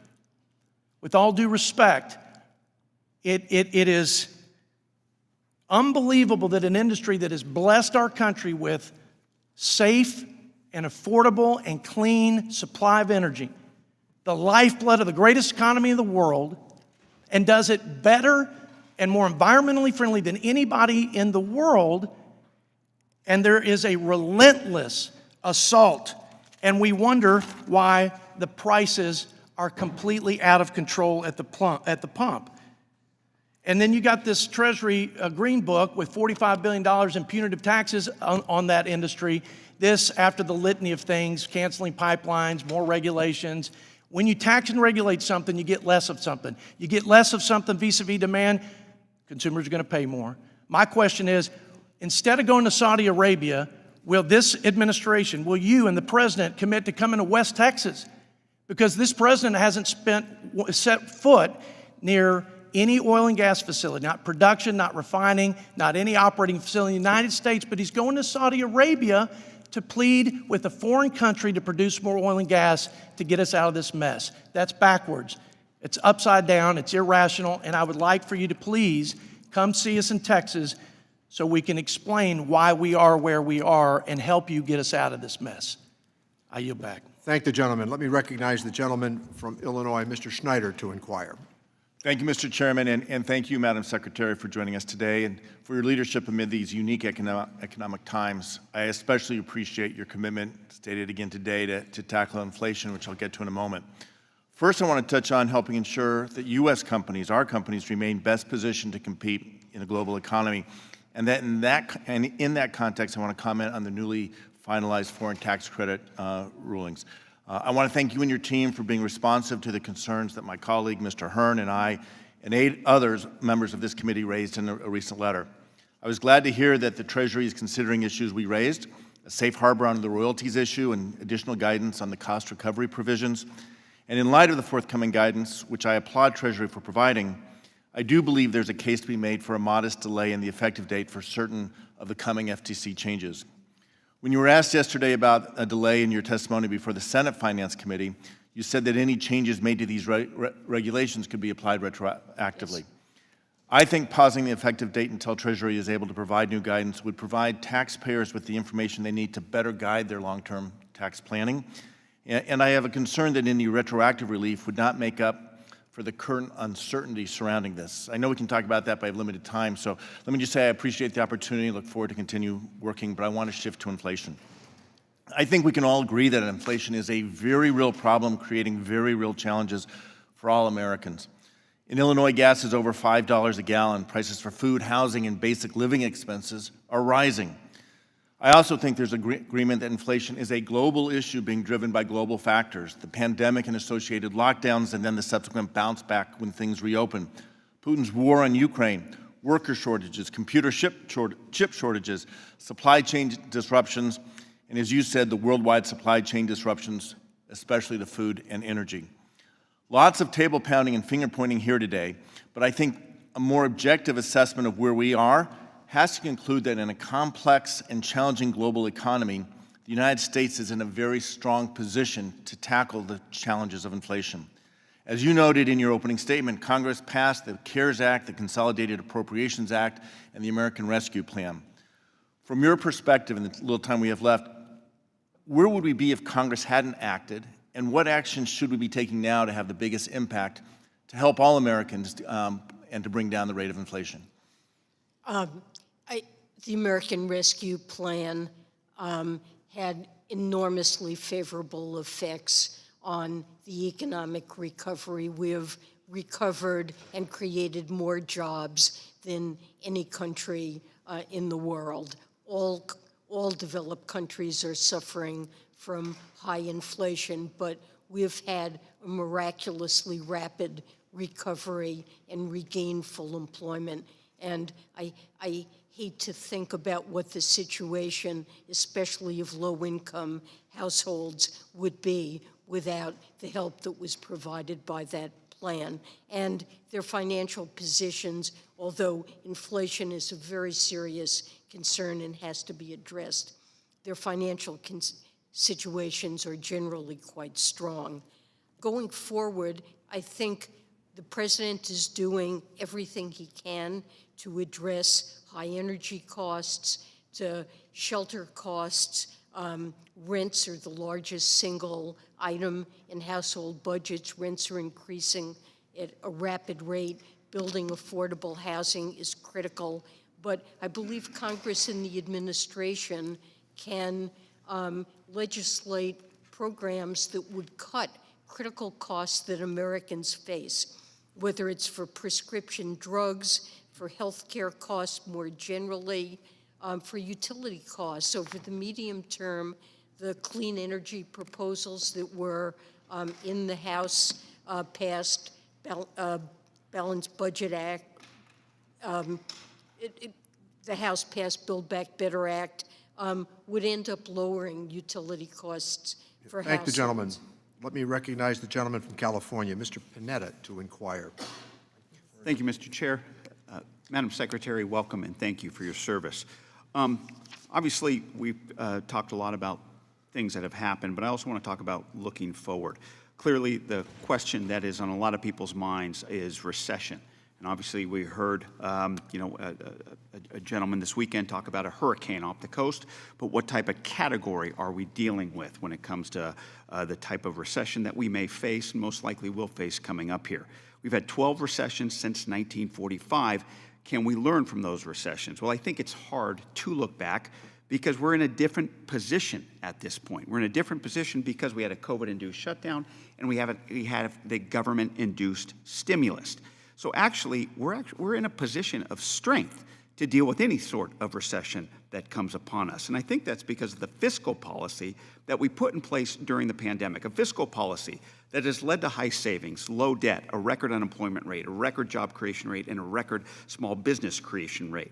But as you know, and as my colleagues have talked about, we have inflation. Inflation from COVID, from labor, from stimulus issues, from supply chain issues, and yes, the war in Ukraine.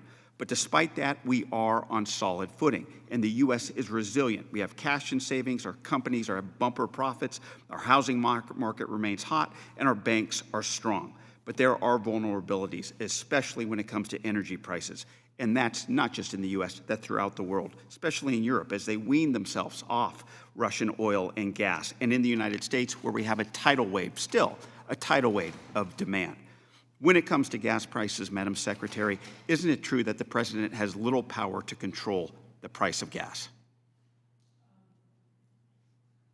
Domestic gas prices generally track global oil prices, although refining capacity globally is also very scarce, and the spreads between gas and especially diesel and crude oil are at very high levels, but these are global markets, and what happens here generally does that. The President, of course, has had an historic release of 1 million barrels a day from the Strategic Petroleum Reserve. And in addition to that, Madam Secretary, isn't the President encouraging domestic production by encouraging them to use the existing leases for that production?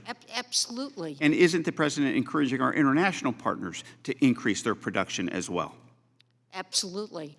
And yes, we're trying to do everything we can to stimulate production, and high global oil prices are their own stimulus. That's how demand and supply work, and there certainly are incentives built into the market prices for domestic producers to increase supply. And there's also the long-term solutions of bolstering our productivity with our supply chains, with the investment of the Infrastructure Investment and Jobs Act, as well as the Competes Act as well. However, looking forward and looking to the issue that my colleague Ron Kind raised, at what point do we lower tariffs, especially Section 232 tariffs on steel and aluminum? I don't have anything to give you on that at the moment. We have been looking at 301 tariffs, have not yet taken up the 232s. Thank you, Madam Secretary. I yield back. Thank you. Let me recognize the gentleman from Georgia, Dr. Ferguson. Thank you, Mr. Chairman, and Madam Secretary. Thank you for being here today. Before I get to my question, I want to chime in on the conversation that you were having with my friend from California, Mr. Panetta. I think the President has a lot to do with energy costs here in America. It's a promise that he has kept from the campaign trail to end fossil fuel production here in America. And I think it's a little disingenuous to say that he's doing everything that he can and the administration is doing everything that they can to increase production. Look, you cut out leases in the Gulf of Mexico and in Alaska. Just because you have a lease, the administration is slow walking permits for things like the seismic testing, as an example. They're slow walking the permits for new natural gas terminals. And quite candidly, all of the ESG requirements, every signal that's been sent to the American energy producers has sent the signal that we are cutting them off. So I think the president has a heck of a lot to do with where gas prices are right now, and I think he's fully committed to continuing to go down this road. Now, let me change subjects. I heard yesterday in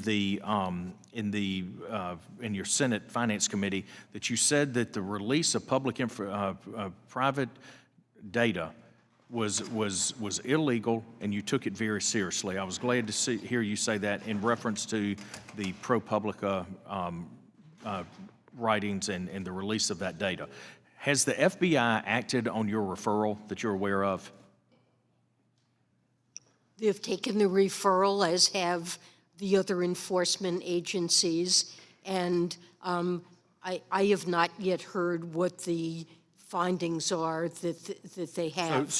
But for you to say that this is something that you take very seriously and it's a major problem, have you been pushing into this? I mean, have you gotten information back on this? You know, I mean, it's been a year and the public doesn't know where this is. I mean, this is a pretty big deal, and it's pretty. Shouldn't we as a committee at least be updated on where this is? It is a huge deal, but I have turned this over to independent investigative agencies, and it would not be appropriate for me to push them to hurry their investigation or try to interfere with the timing will of you it. make sure I am that as when- anxious as you are to find out what happened.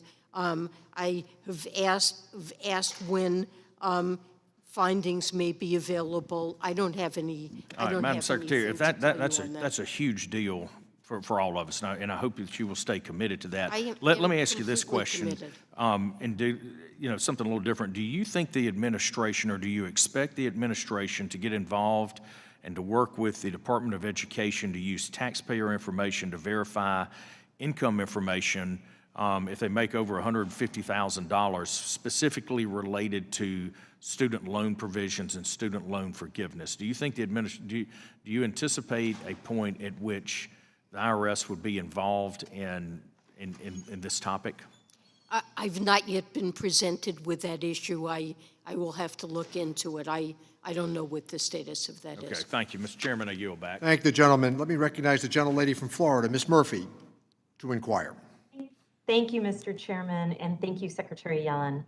I introduced a bill this morning requiring the Treasury Department to report to Congress on the impact that recent U.S. tariff increases are having on inflation. You know, these tariffs were imposed by the Trump administration and have largely been retained by the Biden administration. And they include the Section 232 tariffs that some of my colleagues have already mentioned, Section 301 tariffs on a lot of products from China. And then there was also the expiration of GSP, which allows certain products from many low-income countries to enter the U.S. tariff-free. But when the program expired, tariffs went up on all of those products too. My bill would basically require Treasury to examine the inflationary impact of these tariff increases individually and in the aggregate.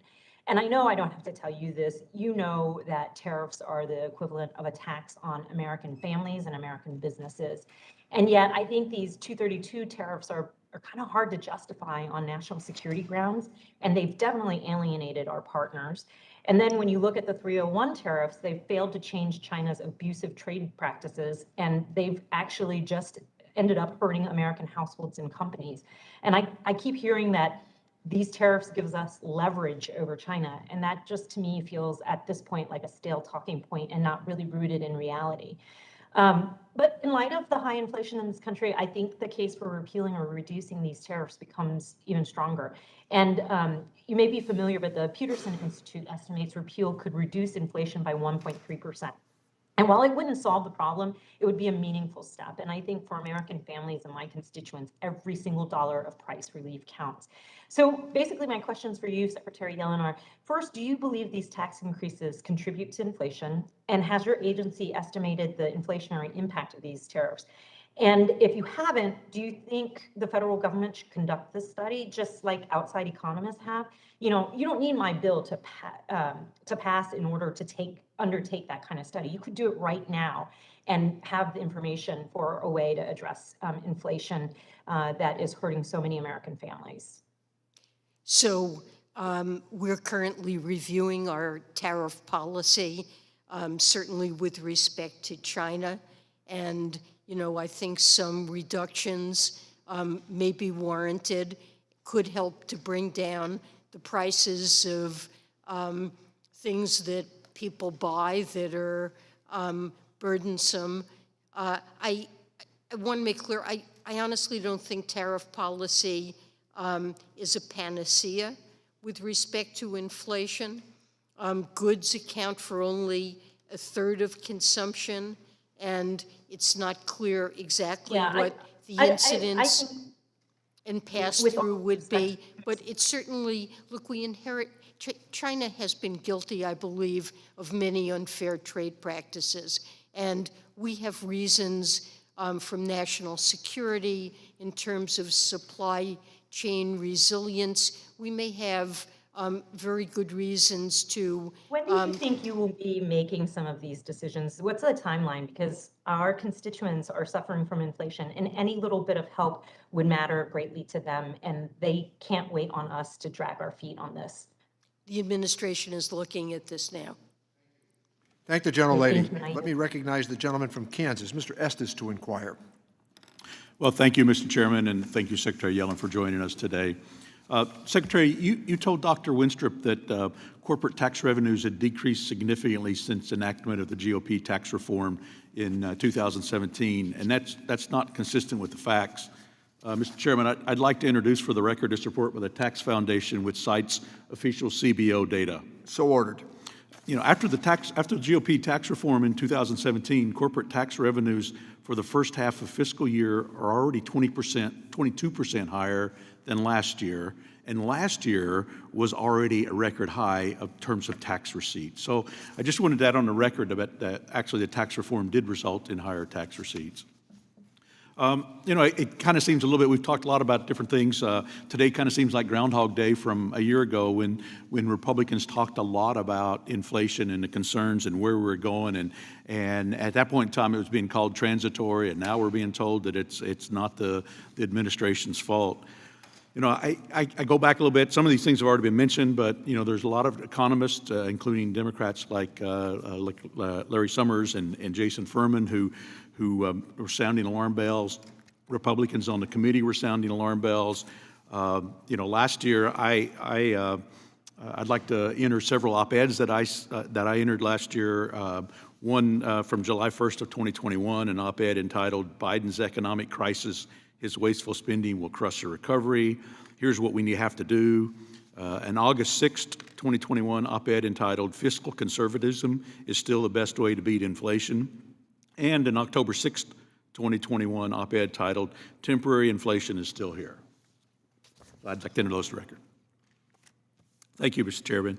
I've talked to folks in town halls. Last year in October, 98% of the respondents said they've seen a price increase on regular necessities that they have. In January of this year, 62% of respondents in my district to one of these surveys talked about rising prices, one of the most important issues facing our country. But it wasn't until May 10th of this year that President Biden said inflation was his top domestic priority.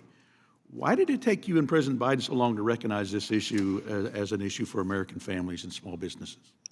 Well, first of all, when President Biden was elected, the United States faced enormous challenges in terms of the pandemic and in terms of joblessness. And a critical priority was getting people back to work and making sure they had enough to eat and didn't lose the roofs over their heads. So there were a number of economic challenges, but if you had to rank them, I think the single most serious threat was a prolonged downturn in the economy that would have been a threat to family well-being. And from that perspective, the American Rescue Plan was hugely successful. We have a full employment economy now. After the financial crisis, it took a decade to regain full employment. There's no question, though, that inflation is too high now and that we need to address it. It has many causes. And when you see that countries all around the world and developed countries, UK has 9% inflation, Germany 8%, we're not the only country suffering from that. I thank Oil the gentleman. prices have risen. The president is doing everything that he can to address the challenge of high inflation. I'm sorry, I'm out of Thank you, time. I Madam- have so many more questions. I'll yield Thank back. you, Mr. Estes, and thanks to the Secretary. The gentlelady from the Virgin Islands, Ms. Plaskett, is recognized to inquire. Thank you very much, Mr. Chairman, and thank you, Madam Secretary, for your time here with this hearing. As you are, I'm sure, aware, U.S. territories are on the European Union's list of non-cooperative jurisdiction for tax purposes. And with the EU's decision to analyze U.S. territories without the United States as a whole, this blacklisting is a matter of great concern because it's causing harm to Americans and U.S. companies that are in the U.S. territories. Moreover, the U.S. territories lack the ability to meet the requirements allowing to be removed from that list because, as you know, the U.S. Virgin Islands and others are sovereign territories of the United States. In the last administration, the Treasury Secretary, your predecessor, wrote to the Council of European Unions upon the initial blacklisting in 2017, finding that the United States disagrees with the Council's decision to consider U.S. territories separately from the United States and urging reconsideration of both the decision and the decision to include U.S. territories on the list. Does the position outlined in the letter of the previous Secretary of Treasury remain the position of the United States on the issue? The Office of Tax Policy is engaged with the EU on this issue, and we think that discussions so far have been productive. We're optimistic that an agreeable solution to this issue can be found and that it's one that will be grounded on the unique status of the listed territories and the effects of their, practical effects of their programs. So we're very hopeful this can be resolved. Thank you. Maybe it's the former prosecutor in me, but I didn't really hear you respond as to whether or not you are continuing to keep the position of the previous Secretary of Treasury on that the U.S. territory should not be considered on this list. We Do you? did. We certainly agree Okay, with great. Thank you. Thank you, and I appreciate the continued support of that. Keeping within that sector of the Caribbean, you know, I've met with many of my congressional colleagues, members of the Congressional Caribbean Caucus, about how Caribbean countries are treated by international finance institutions and the U.S. government. We're concerned that countries like Barbados and the Bahamas, where I recently visited, as well as Jamaica and others, have been cut off from access to capital and credit, given a de-risking mindset of overly cautious U.S. banks that have been encouraged in doing this, in part, by our own government. This de-risking has been unduly harmful consequences to the Caribbean. And the region has long-standing historic, cultural, and economic ties to the United States, which has resulted in U.S.-sanctioned trade preference programs and the Caribbean Basin having been supportive of American security operations. So I'm concerned and wonder, Madam Secretary, can you speak to the importance of the Caribbean region to the United States and what the Treasury Department is doing to address de-risking in the Caribbean, including the department's progress on the strategy required by the Anti-Money Laundering Act of 2020? Well, I only have a few seconds, and I will just say, of course, the Caribbean is very important. We take this issue very seriously and are tracking what's happening with with remittances, which fortunately have gone up. We think there are diverse drivers of de-risking, are concerned about it.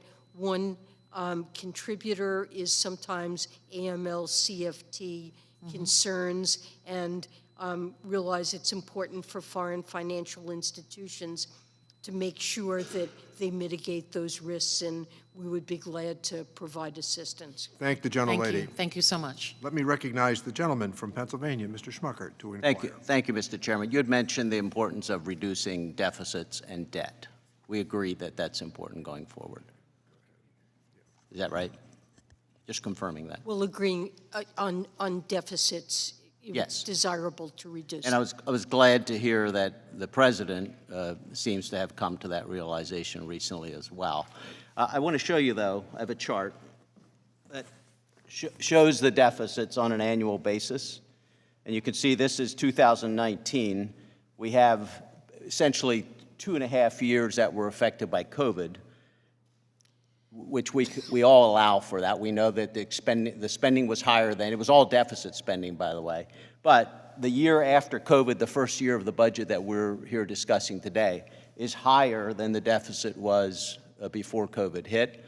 And then it goes up on an upward trajectory every single year, with one slight exception there, during this budget. How can you claim that you're reducing deficits, or how can the Biden administration claim that deficits are being reduced in this 10-year budget? Well, it's a reduction relative to what we inherited. So there's not a real reduction in the deficit? Well, obviously, the baseline does have deficits rising, but proposals that we have made would. So we're not accomplishing the goal of reducing the deficit in any way in this budget? We have not proposed policies that would lead to greater deficits. And in the next 10-year period. But we're leading to greater deficits in every year. Yeah. So that's I call that swamp math. You go outside of the Beltway one step, and there was no one in America who will believe that the Biden administration is reducing deficits. It's harmful to the future of the country. And I don't understand how you can be claiming that deficits are being reduced when it obviously is not the case. I also want to talk about in the budget, there are, let's put that away. There are multiple, about 36 new taxes proposed in the budget. We again agree of the devastating impact of inflation on the people that I represent, people across the country. Do you believe that these tax increases, for instance, do you believe that raising the corporate tax rate will help lower the price of food or other household goods? Well, you just said that you think that deficits are important to reduce, and the president's budget I didn't say, contains, yeah, they are important to reduce, but do you? proposals that will help us do that. Well, we need to, And they're done in a way that's fair. we need to have growth policies that get us out. Do you agree with that? We need to have growth policies in place that will help to reduce the deficits going forward. The president does propose growth policies because we've invested in infrastructure. We need to invest in people. But do you believe that raising the corporate tax rate will help lower the price of food? I do not think it will raise the price of food. Do you believe that raising taxes on fossil fuel production will lower the record high gas prices? Over the medium term, the way we lower them is to address climate change and to switch to renewables. Thank you. In the short term, we have a problem. Thank you, Madam Secretary. So the Secretary has about 10 minutes, and then we can get in these last three, Mr. Hearn, Ms. Miller, and Mr. Murphy, if we proceed to their questions quickly. Mr. Hearn. Madam Secretary, last week, President Biden is quoted in his op-ed by saying, quote, "We should level the international taxation playing field so companies no longer have an incentive to shift jobs and profits overseas," end quote. Madam Secretary, does this mean you plan to withdraw the foreign tax credit regulations which punish Americans and encourage companies to offshore jobs and IP? I'm sorry, you're talking about the foreign tax credit regulations? Yes, ma'am. The foreign tax credit regulations are very important to make sure that that firms only receive tax credits when a foreign jurisdiction. Okay, so we're has a just, Madam primary- Secretary, if I may reclaim my time, because this has been around 100 years, and all of a sudden, for the need of more tax dollars, we've changed that, and you know this, and we've had a lot of conversations. Last month, Congressman Schneider and I, as you know, and he referenced, we sent you a letter outlining our concerns with the FTC credit regulations. And I appreciate your commitment from your team having a meeting with us to clarify the importance of the cost recovery and the royalty withholding portion of the FTC rules. However, it is my understanding that Treasury has no plans to change the rules dealing with withholding taxes on services, which will ultimately change U.S. multinationals' behavioral instinct to move jobs offshore. Madam Secretary, I hope anyway, that we want to take care of our American companies, our American jobs, and our American people. We want those good paying jobs in our country. I want to work with you to ensure that those types of services won't be sent overseas while still accomplishing the shared goal of pushing back on discriminatory digital taxes. We agree on this. Will you commit to doing that, work on keeping our jobs here as opposed to allowing it to be offshore through some of that? Of course, and we will be happy to work with you on that. That was your commitment last year on June 17th when I asked you a similar question, but these FTC regulations are of great concerns. I would like to introduce a letter from 28 CFOs, our largest multinationals in this country that have grave concerns over this as well. I stepped away a minute ago to meet with one of these multinational CFOs that are outlining their concerns with this FTC regulations for the record. Mr. Chairman, may I submit? So ordered. Thank you. Madam Secretary, I don't know how to ask this question other than ask this question like it is. Is it possible that you and the Treasury Department have gotten this wrong, just as you, and I appreciate you admitting that you misstated the inflation issue last year, but is it possible that we're wrong on these FTCs? Are we willing to take the risk of seeing our multinationals export these great paying jobs overseas, IP in other countries? Is it possible you got that wrong as well? Well, we need to protect the American tax base and make sure that foreign tax credits are allocated when foreign countries have a taxing right, but not when they don't. And we've objected to digital services taxes. We've found them to be unfair trade practices. Madam Chair, Madam Secretary, I agree with you 100% on that, but completely eliminating them is not the way to go. Finally, I would say we can't pull out of these countries because China is happy to fulfill the role that we had there. And so, Madam Secretary, I would ask that you work with us to get this right, because right now it's not right. I appreciate you back. Let me recognize the gentlelady from West Virginia, Ms. Miller, to inquire. Thank you, Madam Chair, and welcome, Madam Secretary. By all appearances and actions, from the first day in office, President Biden and his administration have declared a war on American energy production. By canceling the Keystone Pipeline, by tying up the Mountain Valley Pipeline in my own state in endless legal challenges, denying export and drilling permits, and have attempted to appoint radical activists throughout the federal government to disincentivize or outlaw investment in oil, gas, or coal production. President Biden has even turned to foreign dictators for more oil, but won't enable us to drill more at home. With a simple yes or no answer, please, is it the goal of the Biden administration to make traditional forms of energy so expensive that Americans have no choice but to turn to the so-called green technologies? Over time, it's important to transition away from fossil fuels So to that's a address yes. climate change. Climate change is an existential threat, and the President has proposed a comprehensive plan to promote the use of renewables and electric vehicles. And as a medium-term issue, it's critical we address that. But obviously, gas prices are very high, and we need to do work. It's not something we can accomplish in the short run. We do need Therefore, oil and gas production to address energy needs Can of you Americans explain now.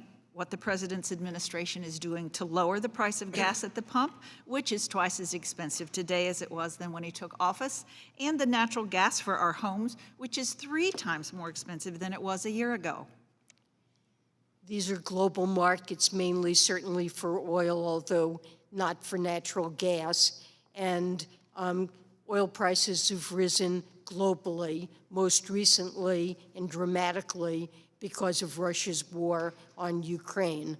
And Europe is committed to reducing its dependence on Russian oil and promoting renewables in the process. And in the short term, the president has allowed an historic release of 1 million barrels a day from the Strategic Petroleum Reserve to allow time for domestic producers to respond to higher prices and ramp up their production. Thank you so much, because I do respectfully disagree with part of what you say, if not most of it. You know, our producers need a certainty that their investments can be made, and this administration's done nothing to promote a business-friendly environment. I also don't believe that we should be putting our national security at risk by tapping our reserves, especially when our domestic producers have the capability to supply our consumers with everything that they need. So I'm concerned with the administration is encouraging a windfall tax also on oil producers. In 1980, when President Carter did this, it was totally misguided, and it reduced our domestic production by up at least 8% and made our reliance on foreign 13% higher. And we finally got rid of it in 1988. I thank the gentlelady.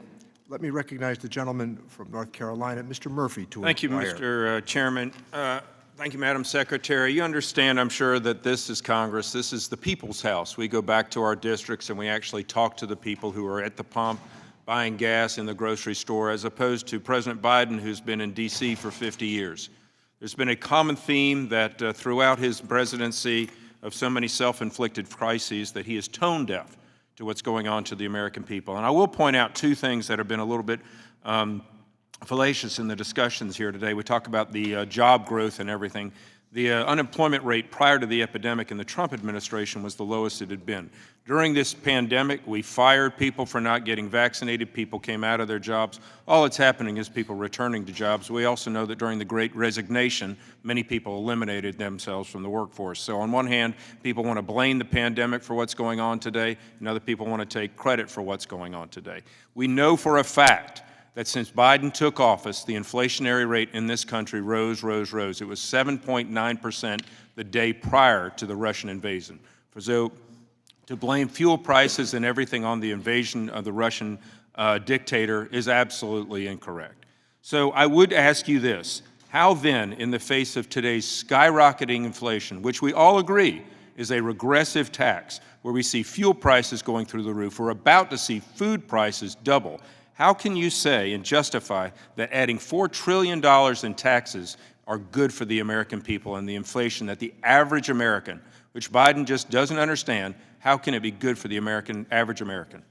Well, especially given that gas prices, which are related to global oil prices, which we have only modest control over, can put in place some policies to affect it, but it is a global market, and high food prices, which are also being affected by But how can these taxes, how can these $4 trillion in taxes help the American people? First of all, they will enable deficit reduction, which will complement the Federal Reserve's tighter monetary policy. And second of all, they'll enable the financing of government programs that will help to bring down. So as we tax people, we take more of their money away from them when they have less discretionary spending now because their real wages have actually decreased. Those proposed tax increases won't mean not a penny more spent on taxes by any household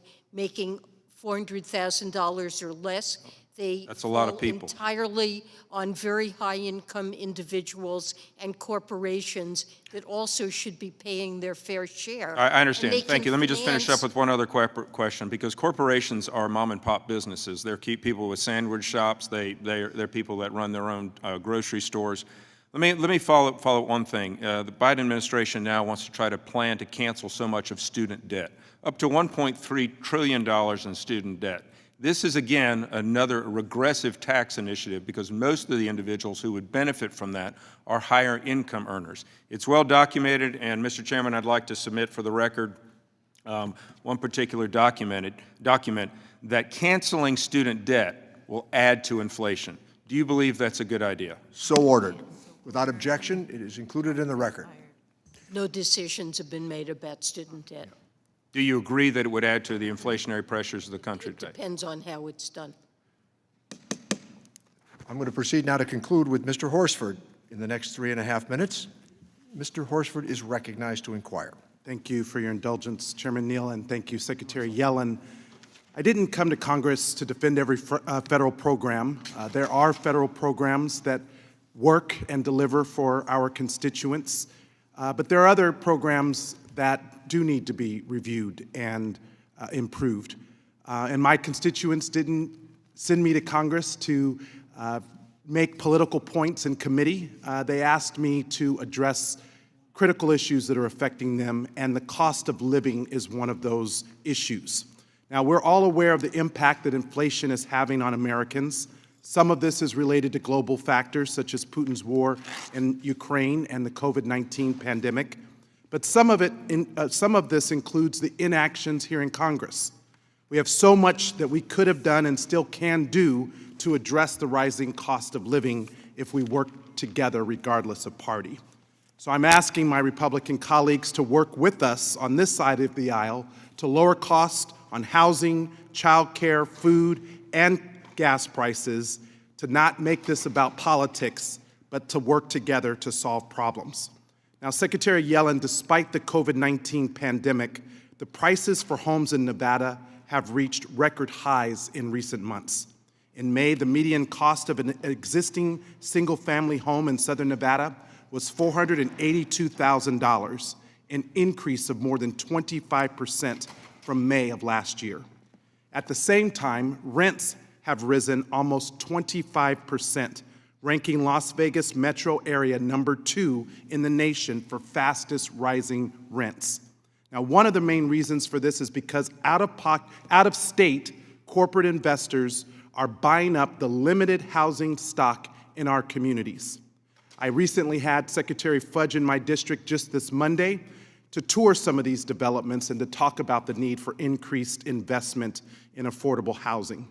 Now, while I agree with the record amount of new jobs and increases in wages, my constituents do expect me to raise issues of concern, including housing and gas prices, with you today. So my question is, what tools does the Treasury Department currently have to combat the predatory actions of corporate investors who are buying up homes and pricing out local residents? And what is Treasury doing right now, or do you intend to do, to help ease the price of gas? And what recommendations, if any, do you have for us here on the committee? Well, in terms of Treasury's powers, we've been very focused on the Emergency Rental Assistance Program and the Homeowners Assistance Fund that I think have been helpful in addressing the problems faced by especially low-income people in the middle of this pandemic. Affordable housing is a key goal of the administration. The Build Back Better package contained funds for affordable housing. We certainly recognize that there was a huge problem before the pandemic, and that with the escalation in house prices and rents, we're seeing that this is a critically important need. And so we look forward to working with Congress to do what we can to address this. I thank the gentleman, and I want to thank our witness for joining us today. Please be advised that members have 2 weeks to submit written questions to be answered later in writing. Those questions and your answers will be made part of the formal hearing record. With that, the Ways and Means Committee stands adjourned.